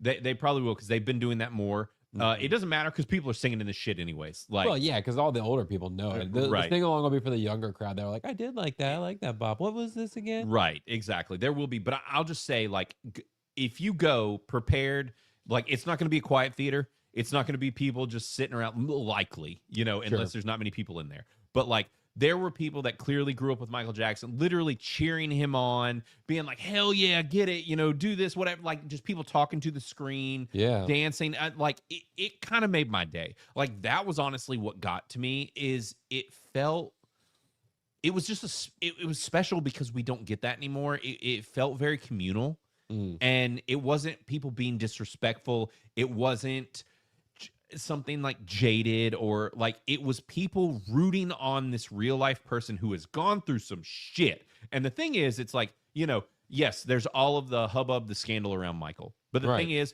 nothing has ever been proven. And the thing is that there are a lot of people, for the people that have gone out against Michael, there's an equal amount of people that are very famous, that have very strong voices, that have also come out and been like, no, like, I went to his house, I hung out, nothing weird happened. Like, yeah, he's kind of an odd dude, but like, nothing happened. But it's also the counter where a lot of people are like, well, he's actually protected kids from like Epstein and exactly like that. Exactly. So there's the other shoe that's finally dropped. Yeah, where that's he was protecting kids. Yeah, because I didn't really pay attention to him at all until he dangled his daughter out the window. And I was a kid, and I was like, oh, you shouldn't do that to kids, because you shouldn't do it. Right, you should not dangle. Still shouldn't do that to kids, but he also was very unwell due to his childhood. Well, exactly. And with the stuff, with all the damage that they did, he was drugged up. I didn't realize there was a really bad injury that he got that they cover in this movie that I did not know ever happened. That he got really, like, some crazy shit happened. So there was that, but also the thing is, and to not get into any details, but Michael started voicing his opinion about certain people in the industry and saying things and calling people out. Oh yeah. Yes, Mike got robbed. Like, not in a way of like literally just people stealing shit out of his bank account kind of robbed. and the industry did him very dirty, stole from him, all this stuff, and he started coming out and speaking out, and all of a sudden he starts being crazy. You know, it's kind of wild how that happens. You look at people like Kanye and other folks, and it's like, oh, you speak out against the music industry, and all of a sudden they're taking your ass down. Right, as they're arresting Diddy and other people. Right. So I just kept all of that in mind while watching this, and I'm like, you know, I'm here for the Michael that I grew up with. Those are the years that this covers, is his early years, his really big hits, his first single album, you know, that kind of thing, Thriller. And it's just, I had a lot of fun. This is a good movie. The critics are wrong. I'm going to give it at least an 80%. I think the movie's a blast. If you see it, go review it in Criticless. I think it's a really great time. So definitely, I recommend seeing it. I had a great time in theaters. And, you know, I hope that you guys do drop your reviews. I hope that we get a ton of reviews in the app so that we can really shout out our scores and stuff. Agreed. I hope everybody who wants to go see it goes and sees it. And hopefully everyone has a good time. Yeah, I agree. So that's my thoughts on this movie, but I know that a lot of you also wanted to hear us talk about Akira. Now, we never did drop our poll. So while I'm going to go ahead, and what we're going to do is I'm going to get to some supers, because we do have some lingering supers. Sorry, guys. I know we're kind of deep into this, and some have been sitting, so I want to call those out. We got one, which let me remove the spoiler-free thing off the screen here. But yes, so first off, we got Eric Stratton in here for 5 gifted Criticless Cast memberships. That's what's up, brother. Really appreciate it. Thank you so much. We do really appreciate that. And to everyone that gets those, you know, welcome to the Crit Cult. Glad to have you in here. We also got Odysseus Run in here with another 5 gifted Criticless Cast memberships. Thanks, dude. That's 10 right there in a row. We need to get one for memberships like Jay has. I need to make some more bumpers. So that might be this next week, is me making some more bumpers, some things like that, because you guys, like, y'all's support for us really does not only keep this show and channel running along, but Criticless. That's where this money goes. Like, this money is to help Criticless keep being what it is and keep being better. So yeah, thank you. Well, it's funny because it really makes it worth it, because we've been doing this technically for 5 years now. And so for a long time, we didn't have any like support, you know. We did podcasts only, because it was podcasts only, but it's just cool now seeing you guys come out and support us doing this. So it does mean a lot from all 3 of us. I'll talk for Chris. Yeah, right. It does. Since he's never here. Right. This son of a bitch. But yeah, it is very appreciated. And we've got member for 3 months, Quagmire. Glad you've been a member for 3 months. He says, glad you're keeping the Harry Potter hater off the show. Filthy muggle. I forgot to watch Akira. I'll watch it when I get, or wait, when I get, FS. Yes. Yeah. Watch it when I get, I think he meant some, but he said come. FS. A little weird, bro. But FS. I don't know what that means, but yes, when you do that, you can watch it. Appreciate it, though. Glad to see you as a member for 3 months, man. Thanks, dude. And Quagmire again for $10 says, cheers, guys. Hope you have a great show. And I think they are called chili deers. Is that chili deers? Is that, I don't know if that's what they're called. I've never heard of a chili. Now, also, is this connected to the Beardo lore? Because there's all this weird Beardo lore connected to deers now. I don't fully understand it. I missed like one main event, and all of a sudden there's all this deer lore that I don't know. Yeah, you about. missed all the lore drop. Yeah. It's wild. You can be out of the loop for like a day, and all of a sudden there's a whole new set of lore that has happened somewhere, and then you got to get caught up on it. And we got the horror host for 2, and he says, "What's your big double tray order?" Yo, some cookout talk. Back to the cookout talk. We can do that. I do appreciate it. And all right, so first let's do this, and I do see Chris is in the chat. Yeah, I saw Chris in the chat too. But horror host, so your question. So for everybody in the chat, also let's do this. So if you don't know, Cookout is the shit. We talked about it earlier. Cookout, fantastic fast food restaurant. But they have a thing called a trays, right? It's now he said your big double tray order, so I'm guessing he's like, I was about to say that's a burger. That is one of their burgers is a big double. Now you don't have to get a big double, but so the way that it works is you get a main item, but there's kind of 2 versions of the tray. Also, there's like smaller items for like a cheaper tray, and then there's like bigger, better items for a better tray. So it's like big double, your chicken sandwiches, those are on one tray, but you could get like a 1 hot dog tray, right? Yeah, it's like the smaller tray, right? Which is relatively new. Yeah, I don't remember them having that like a couple years ago. It was very understated, was what it was. But and so the other thing is then you get 2 sides for either any kind of tray you get. You get 2 sides, not just 1, 2, and then a drink. Where that drink could also be a milkshake. So Matt, what's your go-to, or like if you get do you get a big double? I do actually. Yeah. Normally my go-to is a big double Western style. Okay. with Western style. chili cheese fries. Make sure you get it's not chili, it's that. Oh no, Cajun cheese fries. Sorry. Gotta get the Cajun cheese seasoning. fries? Yeah, you gotta get the Cajun seasoning Ooh. on the cheese on your fries. All right. That's something people miss and sleep Now, I'll on tell a you lot. this. I got one for you. It's actually, I think it's the same price. Instead of getting the cheese on the fries, Yeah. you ask for a cup of cheddar. Used to do that in college. And so then if you get a corn dog, whatever, or wrap, you can dip everything into the cheese. Yeah, that's fair. I normally, if I'm doing that, I'll just kind of like do that anyways, just on the fries. Right. And then my third is kind of up in the air depending on what I'm feeling like. Sometimes I get a bacon wrap. Sometimes I'll get like a ranch chicken wrap.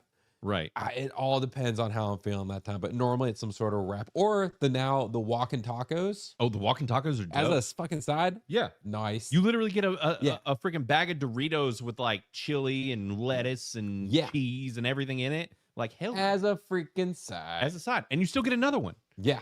And then I normally round mine off with either a sweet tea. Right. Or I go for like a Coke float. Okay. Or you can always sub out for a milkshake. If you're feeling froggy. Hell yeah. No, I like that. That's good. Yeah, I'll if I do a shake, it's either the orange push-up shake. Fantastic. Tastes exactly like an orange push-up. Sure. Or an Oreo shake. Always my go-to. I always do like a coffee and something shake. So I'll be like coffee and Oreos or coffee and chocolate or coffee and peanut butter, something like that. It's normally what I go with. Right. Yeah, no, that's I can't do peanut butter in shakes. I don't like nuts in It's not nutty. It's not crunchy or anything. And I put peanut butter in all my shakes. Mine are always like Reese themed when it comes to shakes. Really? Yeah. Okay. Yeah. Always. See, and that's shakes for some reason like any kind of sweets. I don't like peanut butter in them. Yeah. I know that's kind of blasphemous, Well, but you know, it's just kind of how it goes. I did think of a movie that we could review. I'm trying to see if it's streaming anywhere currently, but it seems like it is. Yes, we might do this, or it might be one that we can add. So as far as me, I love a big double. Got to do like bacon, you know, cheese, bacon, lettuce, all that. And then for my sides, I regularly do a corn dog. Okay. And then either a strip wrap, like a Cajun strip wrap or something. Yeah. Or the Cajun fries, like you said, or the white cheddar cheese bites. Okay. They have white cheddar. Yeah. Have you ever had those? I think I had them once, and I was just like, these are okay. Oh, man, I like them. I like them. So, yeah, but that's my order to answer your question. You got your $2 worth Oros. Yeah. But really appreciate it. That's how you trick us into talking about something for a Right. long time. We're just like, oh, you guys want to talk about Cookout or Right. Taco Bell or something? Right. Let's just do it. Ask us about food. We'll talk about it. Sure. We did have a $50 freaking from Christopher Cowells. Kind of makes up for not being here. Yeah, he made up for it a little bit. This guy. maybe. $50. Thanks for the 50, Chris. He says, what's up, ya ding dongs? He says, I've escaped from the gulags. Akira was dope. Incredible animation. Cool story. Terrible dialogue. 87%. Miss y'all. So he's the most excellent. Yeah. Hell yeah. That's something. I like to see it, Chris. That's good. I had a feeling he would really like this. Yeah. It seems like I Chris kind of movie. thought so too. So yeah, 87% most excellent from Chris. Y'all heard it here, and we will get to y'all scores and everything on this movie and back to this movie in a minute. But thanks for the 50, Chris, and we will get back to the rest of those supers in just a little bit. But it sounds like you guys love peanut butter shakes too. Now, yeah, my wife didn't know you can also get a quesadilla for a side. Believe it or not. You can get a double quesadilla for your side if you really want to get froggy. Right, and they're fantastic. Their quesadillas are the shit. I don't know how my wife didn't know about them. My daughter gets them. So, yeah, Cookout's amazing. If you ever go to the Carolinas, and we are it is spreading. Cookout is spreading. Everything's spreading nowadays. I actually went to Whataburger. Oh, did you? You finally went? What'd you think? Yeah. It was pretty good. It's good. The burgers was actually really hefty. Their burgers are. I was surprised because I just got like the double patty burger, and just as it came and some fries, I didn't try anything crazy, and I was like, this is actually a hefty patty because it's like 3 times the size of a McDonald's burger and like a time and a half bigger than a Burger King or something like that. Now, question: when you went, sorry, I'm in a very weird position here because I'm typing. Have you been to In-N-Out? No, I've not gone to In-N-Out. I've heard they're always mid from anybody from around here that goes and tries In-N-Out. Yeah. They're like, this is mid. And I'm just like, I'm not going to waste my time then. Right. It's because In-N-Out is kind of mid. I've been twice, and both times I was like, yeah, that was... I will try one day. You should try it. It's not bad. I just don't know that it's as good. Now, I'll be interested to see, like, when you compare all of this to Whataburger. Now, Whataburger compared to Cookout, what's better? Oh. Cookout because of the options. Right. Now, maybe if I go back to Whataburger, it's not like a convenient location for me. I just have to be over there. Yeah. I would probably look up online to see what people say you should get. Right. Because I just got their classic burger. That's how you know you can judge every place by the classics. Right. And it was good. And so that would make me want to go back and try the other one. It's funny, I took his grandmother with me, and she was confusing it with the local Whataburger. And then she started telling me all these stories about all of her experiences at the local Whataburgers. And I was like, this is a different Whataburger. Right. Right. And yeah. she was like, okay, I hear you. And then she kept telling me stories about the local Whataburgers, which was fine. Like, look, but I was just like, you, hey. you can't, they aren't all judged the same. Right. You can't judge them all the same. So yeah, that's your food talk. And I like how, Chris is in here saying it's trash here. So, and Risk It says Whataburger is just overdressed Sonic. And you're not right. Hey, that's not, or you're not, did I say you're not right? You're not wrong. Not wrong. You're not wrong. Which I worked, actually, Chris and I both worked at Sonic. It was some of our first jobs. So, but see, Risk It knows what's up for Cookout. He knows what's up. Also, guys, I have picked out 3 movies. Chris is going to be excited about these, and he's going to really struggle on what to vote for. If it's Street Fighter. It's not Street Fighter. Okay, I was about to say save it. It's going to be on Prime like next month. Okay, it's not on. Yeah, no, it's not free, so I didn't add it. But all 3 of these movies are easy to access, and I want to do all 3 of them. These are all critic-hated movies as well. We're getting back to the OG. Nice. So make sure to hit this poll. We're going to leave it up for a while. This is next week. So your options are, well, you'll see them in just a second. But we've got some good ones. I've got Smoking Aces, Nice. Ace Ventura: When Nature Calls, and Super Troopers. So my thing was, I was like, let's get a wide swath here. Yeah. Let's get a good range. Like we've got a comedy. Scatter shot here. We've got 2 comedies. We've got an action movie. This is all stuff that I want to review on this channel. I want to hear all y'all's thoughts, and maybe these will be done later weeks or whatever. But I thought these were all good choices. Go ahead, vote on that poll, and we'll see. But right now, Smoking Aces is in the lead at 50%. We'll see. It's pulling ahead. Smoking Aces is pulling ahead. So y'all polls have just opened. Yeah, they did just open. We'll see what happens. We're going to leave it up for a while, and we got to talk about Akira. We got to talk about it. And you know what that means, guys? We got to run the Humpy Ladies, even if it's not spoiler free.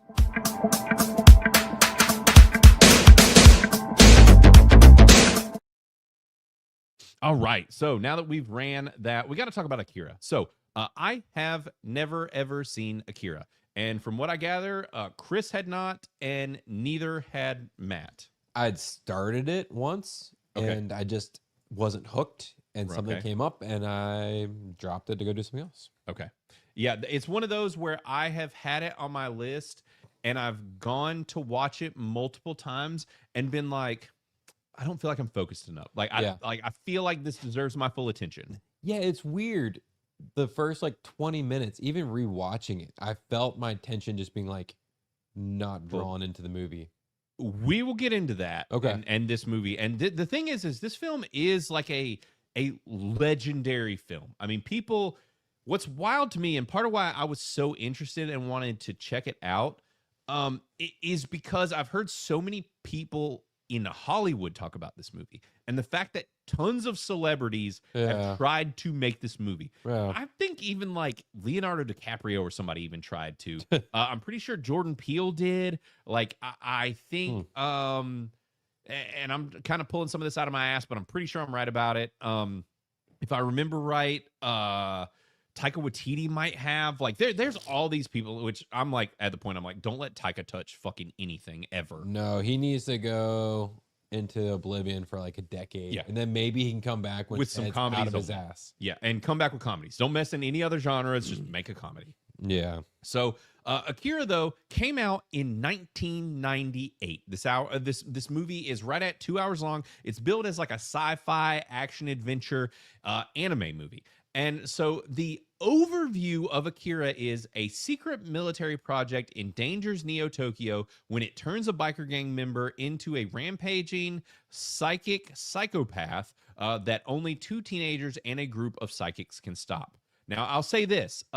I had no idea what this movie was about. No one has ever told me. No one has ever told me how fucking weird this movie is. Same. I knew it was about a motorcycle gang. Yeah, that's what I thought. I was just like, this is about a motorcycle gang. Yeah. Like, that's all I know. Turns out that this movie's not just about a motorcycle gang. It's about a whole lot more than that. Also, I don't know if Matt picked up on it, but this movie has clearly influenced quite a few things. Oh, bro, a list of things were highly influenced by this. Yes, like a lot. Like one big show that's currently, well, just ended its run that has clearly pulled a lot from this show.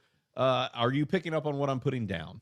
I'm not sure what show you're talking Stranger Things. Oh, okay. Absolutely. I guess I can see some parallels. I think of several movies. Yeah, no, Stranger Things absolutely pulled from this. I mean, which Stranger Things pulled from like a million things. Right. Which, and listen, you would have never caught me talking any level of shit before this last season of Stranger Things. I would have never talked shit about Stranger Things. It was like my favorite show ever. Best show. I don't even care. People complain about other seasons. You'd never catch me say anything bad about Stranger Things. Now that Stranger Things is over and I had to sit through that last season, it's really, I struggle. Bro, that last season was doo-doo. It's one of the worst things I've ever seen. So many bad choices, direct poorly.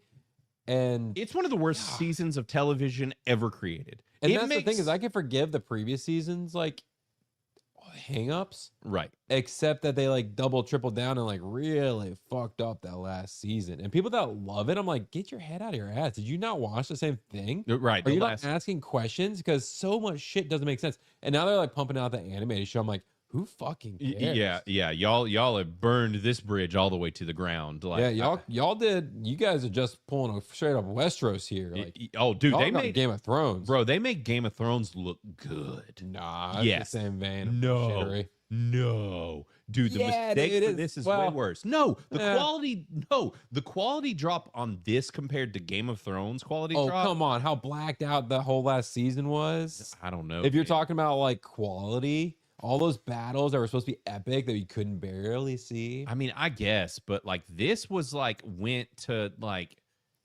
it wasn't just like a drop in like one thing or another. Like Game of Thrones. Yeah, the writing. That's what I'm saying. Like clearly dropped off. If you look at like scales, right, where it's like 0 to 100, and you're like, if Game of Thrones is like, okay, well, that last season, like the writing might have gone down to like a, like a 60% or something.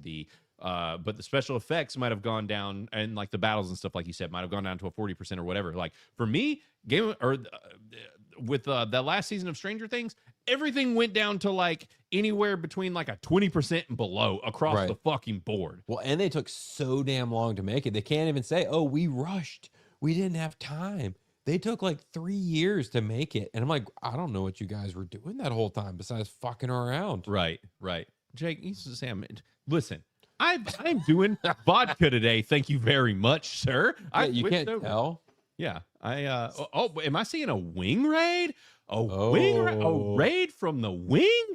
What's up, everybody from the Hanger Gang? Is that what we're still calling you guys? What's going on? Glad to have the you Wing over Wing here. Club. Ooh, the Wang Club, yeah, the Pork Chop Legion. Hey, well, listen, you Pork Chop Legion, you were in good company because this is part of the Pork Chop Legion here.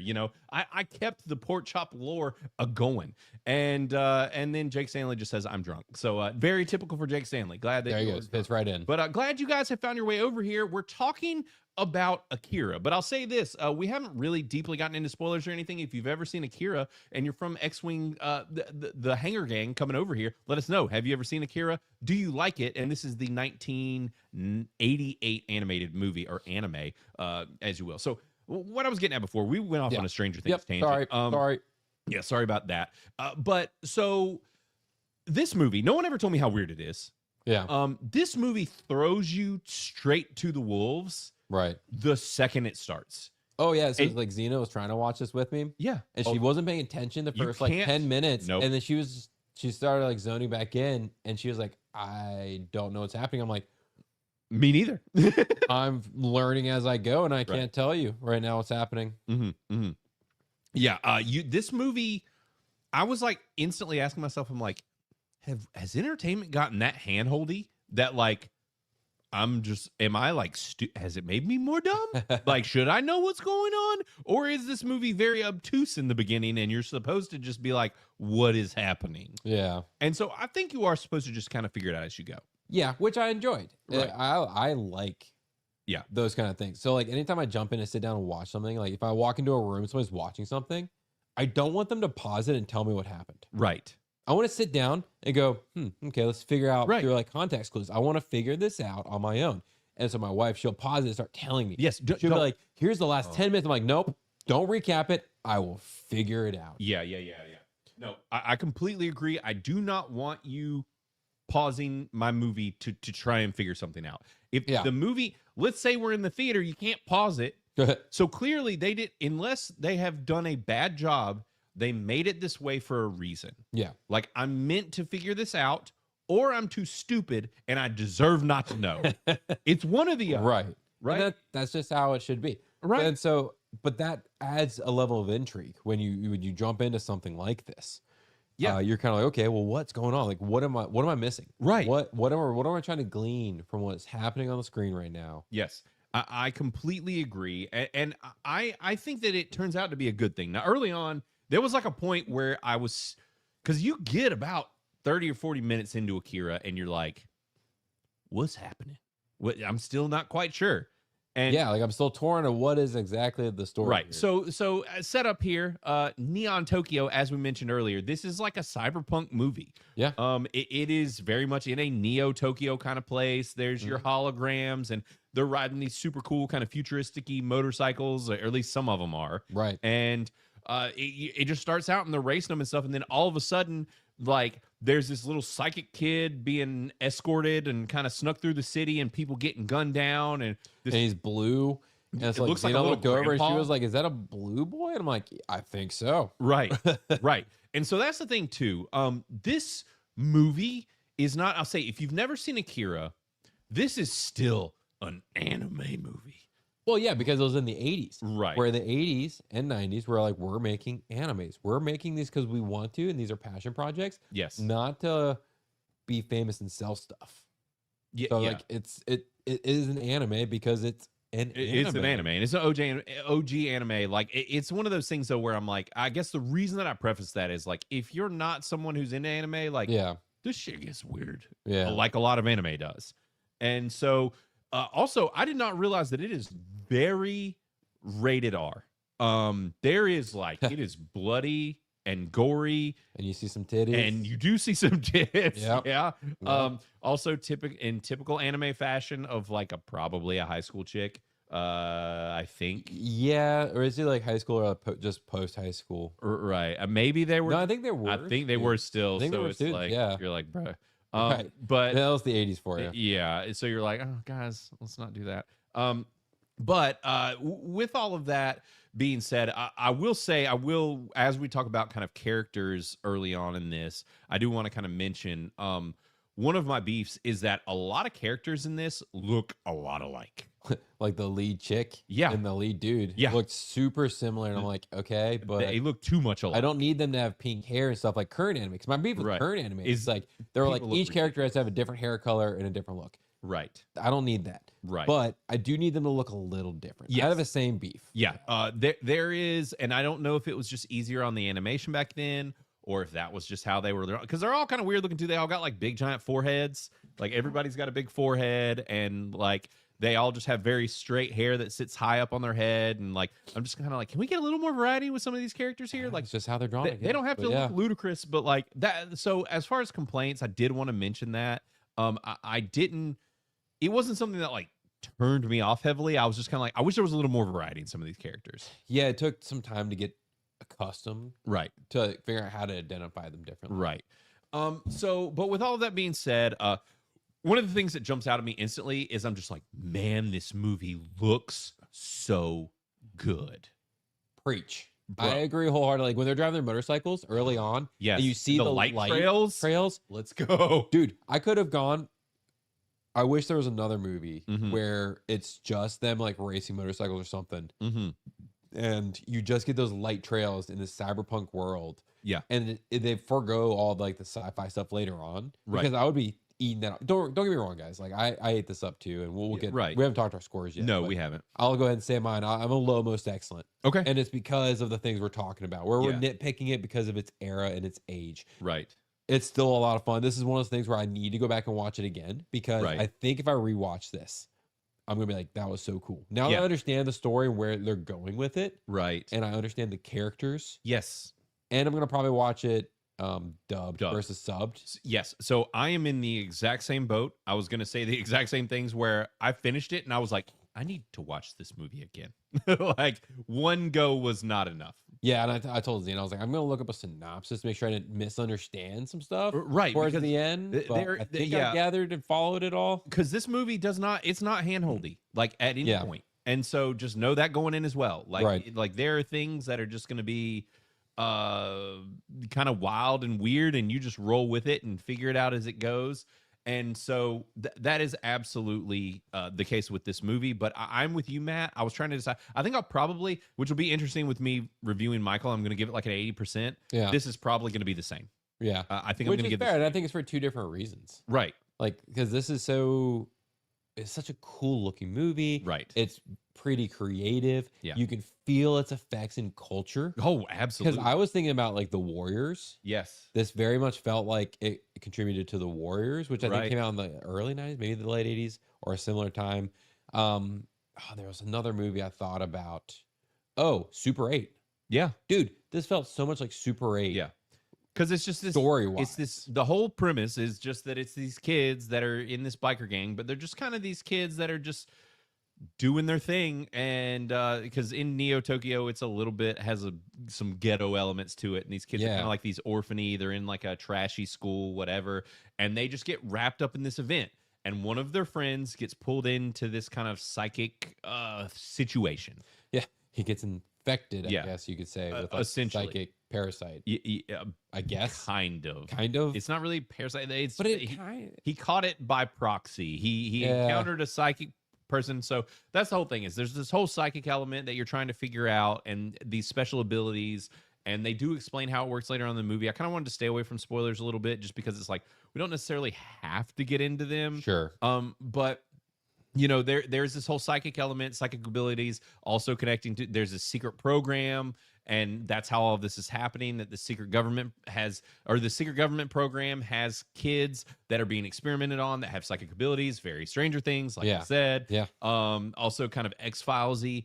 And so there's all of that going on, and these kids, one of their friends gets pulled into it, and they're trying to save him. The interesting thing is our main kind of hero is kind of a reluctant hero and also a little bit of a shit. And he's a gang leader. Yeah, he's a gang leader. And so he's just like constantly hitting on chicks and just kind of being a little rapscallion. And so there's that whole element to it. But it's this movie, once you watch it, you're like, okay, this was made in the 80s. Its influence on culture is undeniable. And that's the biggest thing that I came away from with it outside of just like, man, this revamped, I'm guessing like 4K version or whatever, looks phenomenal. Like it just looks so cool. Yeah. I mean, it does look so cool. So there is some weird, like gross stuff. There's some like body horror. I knew when that scene happened because he's talking about something towards the end of the movie. Yeah. And I was like, oh, Blaine's going to hate this. Blaine's going to hate this. Yeah. But I love it. Yeah. This is awesome. I am a little so-so on the body horror, but I was not against it. I didn't like hate it because it didn't go too far. But it's funny. Sorry, I went and looked at the poll. The poll is still going. Yeah, y'all make sure to go in there and vote because it was tied. Make sure Smoking Aces is winning, but it was not a second ago. They were tied. When I think somebody did a tenner. Yeah, we did. So that's Smoking going to Aces, put a little finger on the scales. Is Jake Stanley did a tenner? So at the very least, we'll be talking about it the following week or something. Yeah, so I'm excited to talk about this one. But yeah. So Smoking Aces is currently at 36. Ace Ventura is at 33, and Super Troopers is not too far behind, honestly, at 31. So you guys are keeping it real close. So if you're in here, go vote before the end of the show so that we can make sure we get enough votes in. But yeah, I came away from this happy I saw it.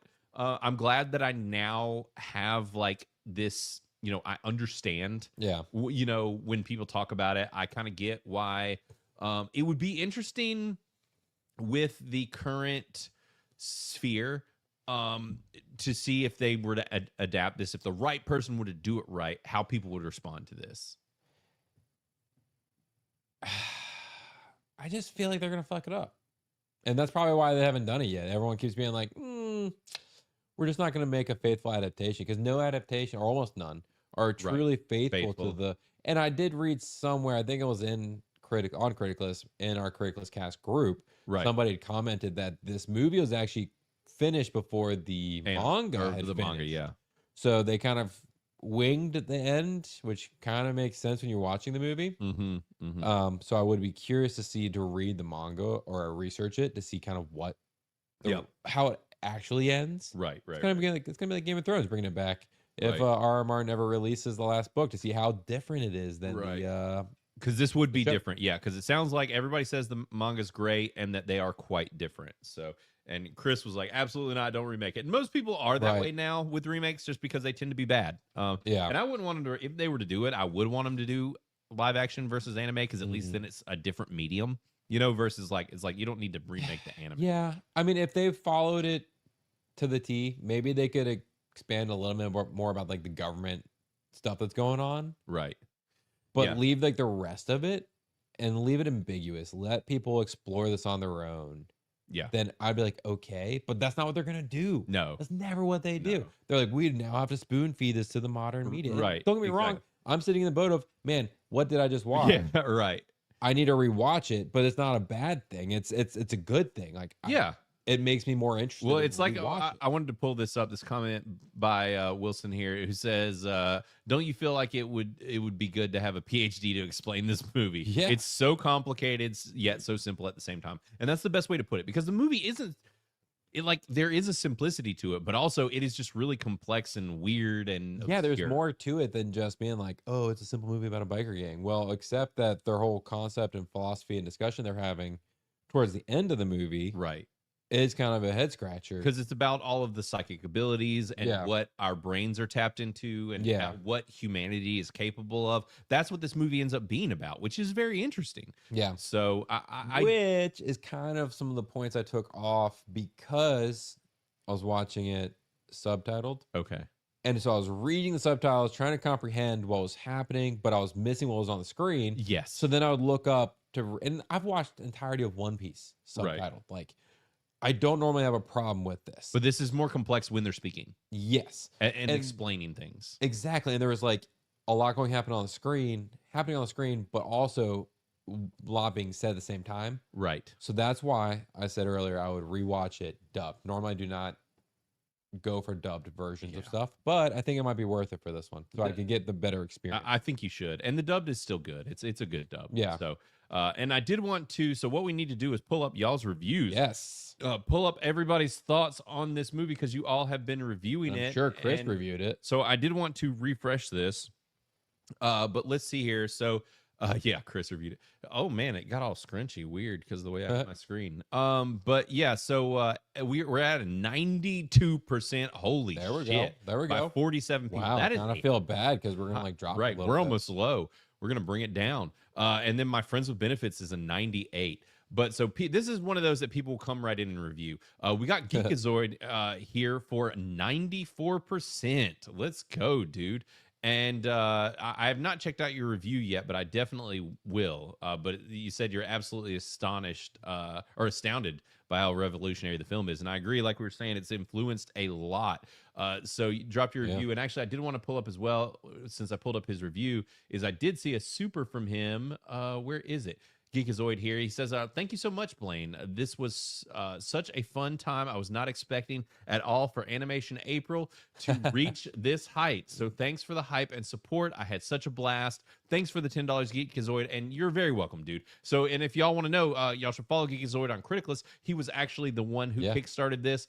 We've had different members of Criticless and users spearhead these different months. So Life on Marshmallows has done some. Geekazoid decided like a month beforehand that he wanted to do this. Yeah. I think next month we're going to go back to doing some like critic hated stuff, just to kind of mix things up a little bit. Because we've done several like theme months in a row. Like we did horror month. We've done, what was it? We did, and that's just us on Criticless. Right. Y'all can still do your thing. What they do is they make a group for everybody who doesn't know. Yeah. And then they're kind of like, all right, every day review this kind of movie. Right. And like you're saying, they've done something different every month. It's quite cool. So sometimes we'll hop on in the month, sometimes we won't. Yeah. But we appreciated it, dude, and thank you for the tenor, and glad to join in on all of that. And I did want to pull up really quick because a lot of y'all got them. Is Chris Kaus gave 10 gifted Criticless Cast memberships. Thank you, brother. Really appreciate it. He's really trying to make up for not being here today, man. Yeah, he's trying hard. Guy. You better be here next week for I'm guessing Smoking Aces. Yeah, maybe Smoking Aces, but also two of his like favorites there, where we got Smoking Aces and we've got Ace Ventura: Pet Detective, which is like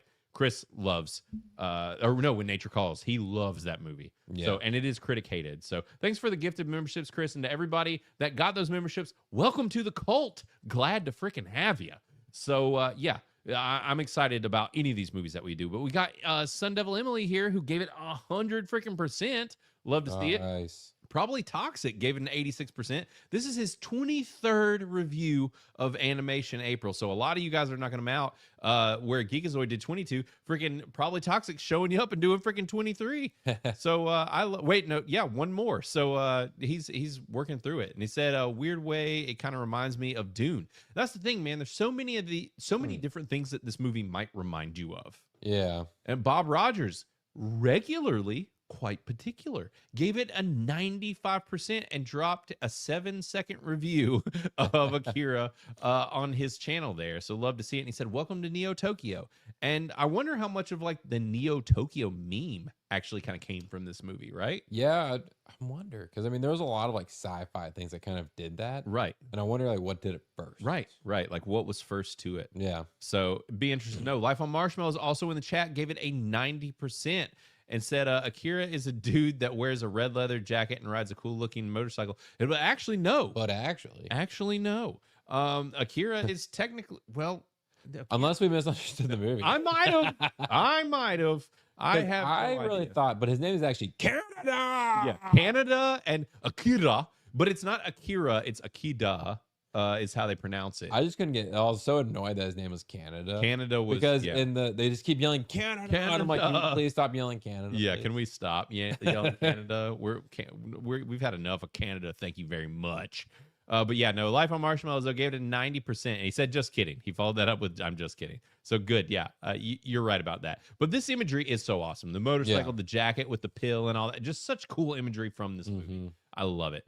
Dr. Manzor gave it a 100%. Nice.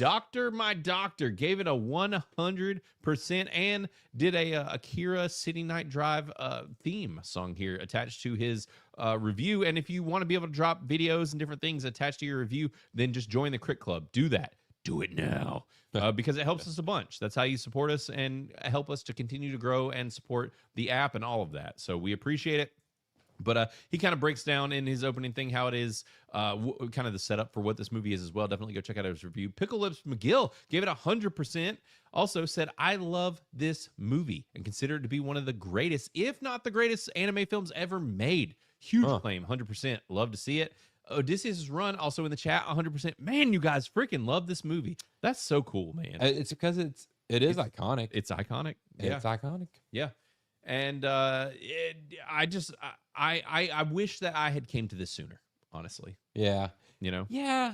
And it's so funny because my anime journey was coming up through like Cartoon Network. Right. And this definitely wasn't something that was shown on anything like that. And I don't know. Right. Like, how do you encounter it? Like, you must have gone to like Blockbuster or something and been like, right, this, and your buddy hung out with some cool kids that recommended it to you. Right. My friends, well, I don't know. Honestly, I had some friends who probably did recommend this to me, and I was probably just like, what the hell are you talking about? Like, it's anime. Freaking anime, stupid. gay. Why don't you go home? Get out here. Yeah, probably. I'll probably talk to some mad shit. But yeah, so Patient One gave it a 97% with no text, but a 97%. And then we got Kenzaki. Give it a 90%. Also with a 3 decades of Akira slide homage. Nice. Love it. And had a spoiler review. And Jake Stanley gave it 102. Dang, man. And he's in the chat too. And then we started to get into some of the older ones. I'll pop in here and like some of them, but man, yeah, like War Machine's in here. Like a lot of our regulars are in here. So, and we got our Walker Official in here with a 90%. So that's the thing is a lot of people, they come straight in, and this is one of those where they're like, hey, this is one of my favorites. I got to review it. But I really, with how high our score is, I don't think there's even any like serious low effort ship missiles on this movie. Like people just like it. Like there's Macro, she gave it 100. Like people love it. Now here we go. Cobra did give it a 50. Decent there. Yeah. This was the first anime film I watched. That was a mistake. That is a tough one to watch first. And so that's why I wanted to say earlier, I'm like, this is also still for the anime lovers. Now, for the users, though, gave it a freaking 100% early on. And I could definitely see why she loves this. And she's probably came to this a long time ago. Yeah, she's probably seen it a couple times. Because I think that's one of those things where it's like, if this is, you watch this early. If let's say I watched this in high school. Right. Without like a phone or anything to disturb my viewing. Right. And I was like, yes. It'd probably I would have been locked in. I would have been. And being like an R-rated anime makes it cooler. Oh, yeah. You know, so. But we're sitting at a 92%. Unfortunately, Matt and I are probably going to lower it because the score's so freaking high. Now, we probably won't lower it. Probably just won't move it much. Maybe like a point. Right. So, but I love that you guys love this so much. And I had a great time, too. I'm glad that y'all pushed us to watch it. And I really enjoyed it. So I'm also really glad that I remembered to touch in on all of y'all's reviews because I forgot a couple weeks ago and I caught a lot of shit for it. So definitely glad I did that. Now, I did want to touch on I'm back on our video here. I'm current and I'm going to end the poll, guys. I'm ending the poll. Y'all have voted. It's been decided. Yep, it has been decided. It will pop up there in the chat, but it's a 37% for Smoking Aces. So a lot of y'all that was close. Yeah, y'all really did want to do Ace Ventura When Nature Calls. We will definitely still be doing that on this show. So Nature Calls was at a 34%. So we're going to be reviewing Smoking Aces next month. I'm very excited. It's streaming several places. If you have stars, you could do like a easy, if you don't have stars, you could do your what you call it, your free trial or whatever, or something, or just go find one of your friends, or there's always the 7 Cs as well. But I own this one. I don't own it on 4K, but I do own it. So if that says anything, I own it. So in case you want to know what we're thinking, if we both own it. Exactly. If that tells you what direction we're leaning on this movie. But I'm excited to talk about Smoking Aces because it is criticated, which is some bullshit. This has a 29% by critics. Why? Dude, why? The most crock of shit ever. And I mean, the cast alone for Smoking Aces should be celebrated. But and if you want to know, currently there's not a ton of reviews for Smoking Aces, but there's a few, and it's sitting at a 90%. So as it should. We will be doing that next week. And I see. Wait, what's going on? What did you do? What did you do, Wayfarer? What was it? 69 likes. Oh, you broke it? You took me off of 69? Yeah, that's what happens. You broke the thing. And also, this works out perfect for Jake Stanley, who gave us $10 and said, Smoking Aces. So, Smoking Aces. Yeah, we're there with you, brother. We're doing Smoking Aces. I'm happy to see that you won out on this one. We'll be reviewing Smoking Aces. And I'm excited to talk about this movie. I have not watched it in so very long. So yeah, it's been a couple years. So for me, it's been like probably 10, 15 years. Sheesh. Yeah. So long time. Because it came out Smoking Aces came out in 2006. So 21 years. Or 20 years. Basically. I can't believe you haven't watched it recently. Yeah, 20 years. Came out the year I graduated high school. So yeah, it's been a while, but did want to get to the rest of these super chats here. We got another one from Jake Stanley for 10 says, Blaine, I've been using your Criticless lists to find movies to watch. Heck yeah. You better hope I don't find out you haven't seen a must-see movie or The Harassment is coming back. I love it. Yeah, no, yeah. If you have not checked out, actually, I can show this on screen. I should show this. Let's see here. I'm going to search Smoking Aces. I'm going to show you a feature that a lot of you might not know about on Criticless, which is very handy. So I'm going to pull up Smoking Aces. Something to know on Criticless is if you're on a movie page, now you need to know about this little plus sign up here in the upper right hand corner of the poster. That's very essential. Just know that that's there. If you don't, it lets you add to a list, it lets you post to a group, and it lets you share it. So that's there. But other big thing, if you look down here where it says the conversation, you can look, there's the water cooler and lists. If you click on lists, this will feature any list that this specific movie is in for a user on Criticless. So that's a great way to do it. And there's an add to list button right here as well if you wanted to do it. So click on the list and you'll see that this is in My Defining Films, a list by me, and also in Critic Hated, Most Audience Loved. So My Defining Films, I actually think I would love to do some movies from this because there's a lot of weird shit that I love that no one's ever seen. One of which being something like Domino or The Salton Sea. When some of these movies pop up, like The Salton Sea, on streaming somewhere, I will push us to watch it, but The Salton Sea is never streaming anywhere. I don't know that Domino is ever streaming anywhere either. Yep, nope, it's not. So that's the problem with liking obscure stuff, is that it's never It gets anywhere. swept under the rug. Yeah, it does, which is a real shame. But yeah, I have some good lists. This is a good list. If you want to find like some interesting movies that you've never seen, check out this list of mine, My Defining Films. And also I have a similar list called it's like My Defining Shows or something. And there's some really cool shows on there to check out. But yeah, so thanks Quagmire for that. Really appreciate the $10. Thank you, buddy. And we got Maester P in here for $2. Says movie suggestion, Waiting. Okay, so listen. Yeah, Waiting's pretty good. Waiting is pretty good. We are talking about, I don't know when or how what will happen, but I'm debating on doing a 2000s comedy comedy month. Maybe that can be June. Yeah, that would be something cool. Yeah, to do for June. I can tell you, do not watch the second one. No. It's called Waiting 2, Yeah. TOO. Yeah. And I watched it like a year ago or something like that because I was just like, oh, there's a sequel. I'll watch it. They took all the best characters from the first movie and removed them and then made a movie with all the side characters that didn't matter. Oh, that sounds like I was great just like, this movie sucks. I can't remember. I think I might have given it heinous, and I don't give a lot of heinuses. I can normally find a grace in most movies. Right. But it wasn't funny. It was bad. It was awkward, cringy. So don't watch Waiting 2 then. I wouldn't ever watch it again. But Waiting 1, very funny. Yes. So yeah, maybe that could hit the list for our 2000s comedy month, which I really want to do. Now Jake Stanley in here for $5 says, Blaine, with the honest account of Beardo's problem, that's rough.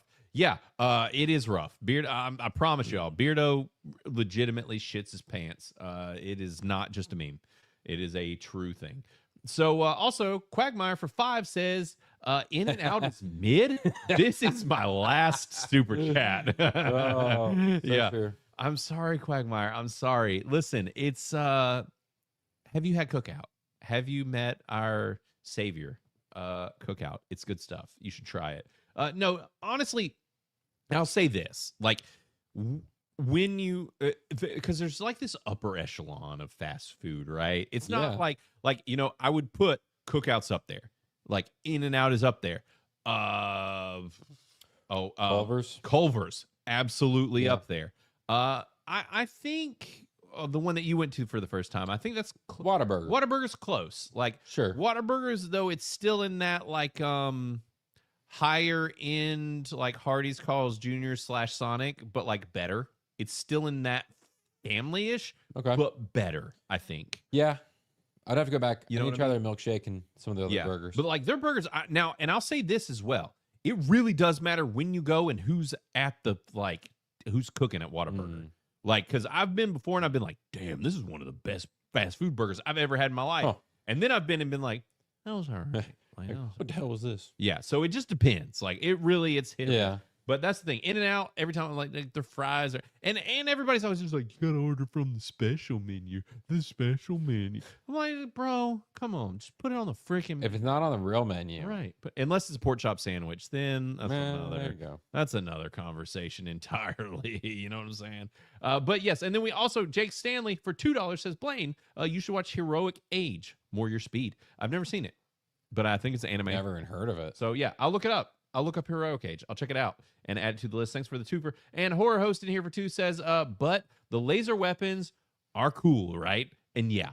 Yes. The laser weapons in Akira were very, very cool. Yeah. I like that they had to charge them. Yeah. And it showed that like it got weaker. Right. I thought that was pretty neat. Yeah. He would like his like weird growth expansion stuff would go away when he get shot with lasers and stuff. Yeah. It was like super effective against the growth, but then you had to charge the weapons. And then the satellite lasers was super cool because, of course, they had satellite lasers back in the 80s. Right. warning us of our future, Right. which we probably have. They just don't tell us about. Right. Yeah. Well, I mean, we all know about what is it? The meme, the Jewish space lasers. So, I mean, those are clearly real. So, Right, clearly. they clearly exist. But, guys, so this upcoming, next week, Smoking Aces, we're going to be reviewing it. Came out in 2006. All-star freaking cast. I'm very excited to talk about that movie. I'm sure Chris will be back in the house for it before he heads out of town for like a whole freaking month. Yeah. And if you haven't seen Smoking Aces, Yes. you just go watch. Just watch it. And Yeah, I'll say, kind of to piggyback on what he said, Yeah. like, if you don't have stars, like, honestly, instead of a trial or even if paying, just buy the damn movie. Like, for real. For real. Like, it is just such a fun action movie. They don't make movies like this anymore. Like, it's just fun. It's a packed cast, but in the best way. Yeah. Everybody gets their time to shine. Nobody's wasted. Yep. It's gonna be a lot of fun to rewatch and talk about it again next week. Yeah. So please just go watch It's Smoking worth it, Aces, I promise. drop your review. Definitely check it out. It is worth every penny, whether you rent it or whether you buy it or whatever. It is on Prime. It's like $4 to rent, or it's on Stars, or you can buy it. You could probably get a DVD or Blu-ray for a decent price, but it's great. It's worth it. Like we said, we own it. It's a great movie. So yeah, but Smoking Aces next week. Everybody, thanks for the super chats. Thank you for all the love, for just hanging out with us and having fun, and for anybody who might be left over from the Hanger Gang, glad that y'all popped in. And we will be back next week. And then next month will be interesting after that, because we'll mix things up a little bit. I'm going to bring some more people on the show, that kind of thing. So I will update everybody as that happens. And just kind of a little tidbit here. I warned y'all, or told y'all, that we're going to be having a meetup, local one. I think I've mentioned it possibly on this show, but it looks like we will probably be having Jay, Drunk 3PO, here in the house with some other folks, maybe a Beardo or someone else, probably a Mo Zamboni, like some other folks at some point over that. Don't get crazy. Yeah, it'll be wild. So that's coming next month. There's a lot happening over the next month or so. So yeah, lots of big things, especially in the G&G sphere. But thanks, guys, for hanging out, chatting with us, hanging. This has been a lot of fun, and we will do this again. Yeah. Oh shit. Send off. Thank you, Matt. This is why I keep you. This is why I get paid. Yeah. This is why we both make all the big bucks. So much money. Yeah, exactly. You guys, it's time. Wiener, wiener, wiener, wiener, wiener, wiener, wiener.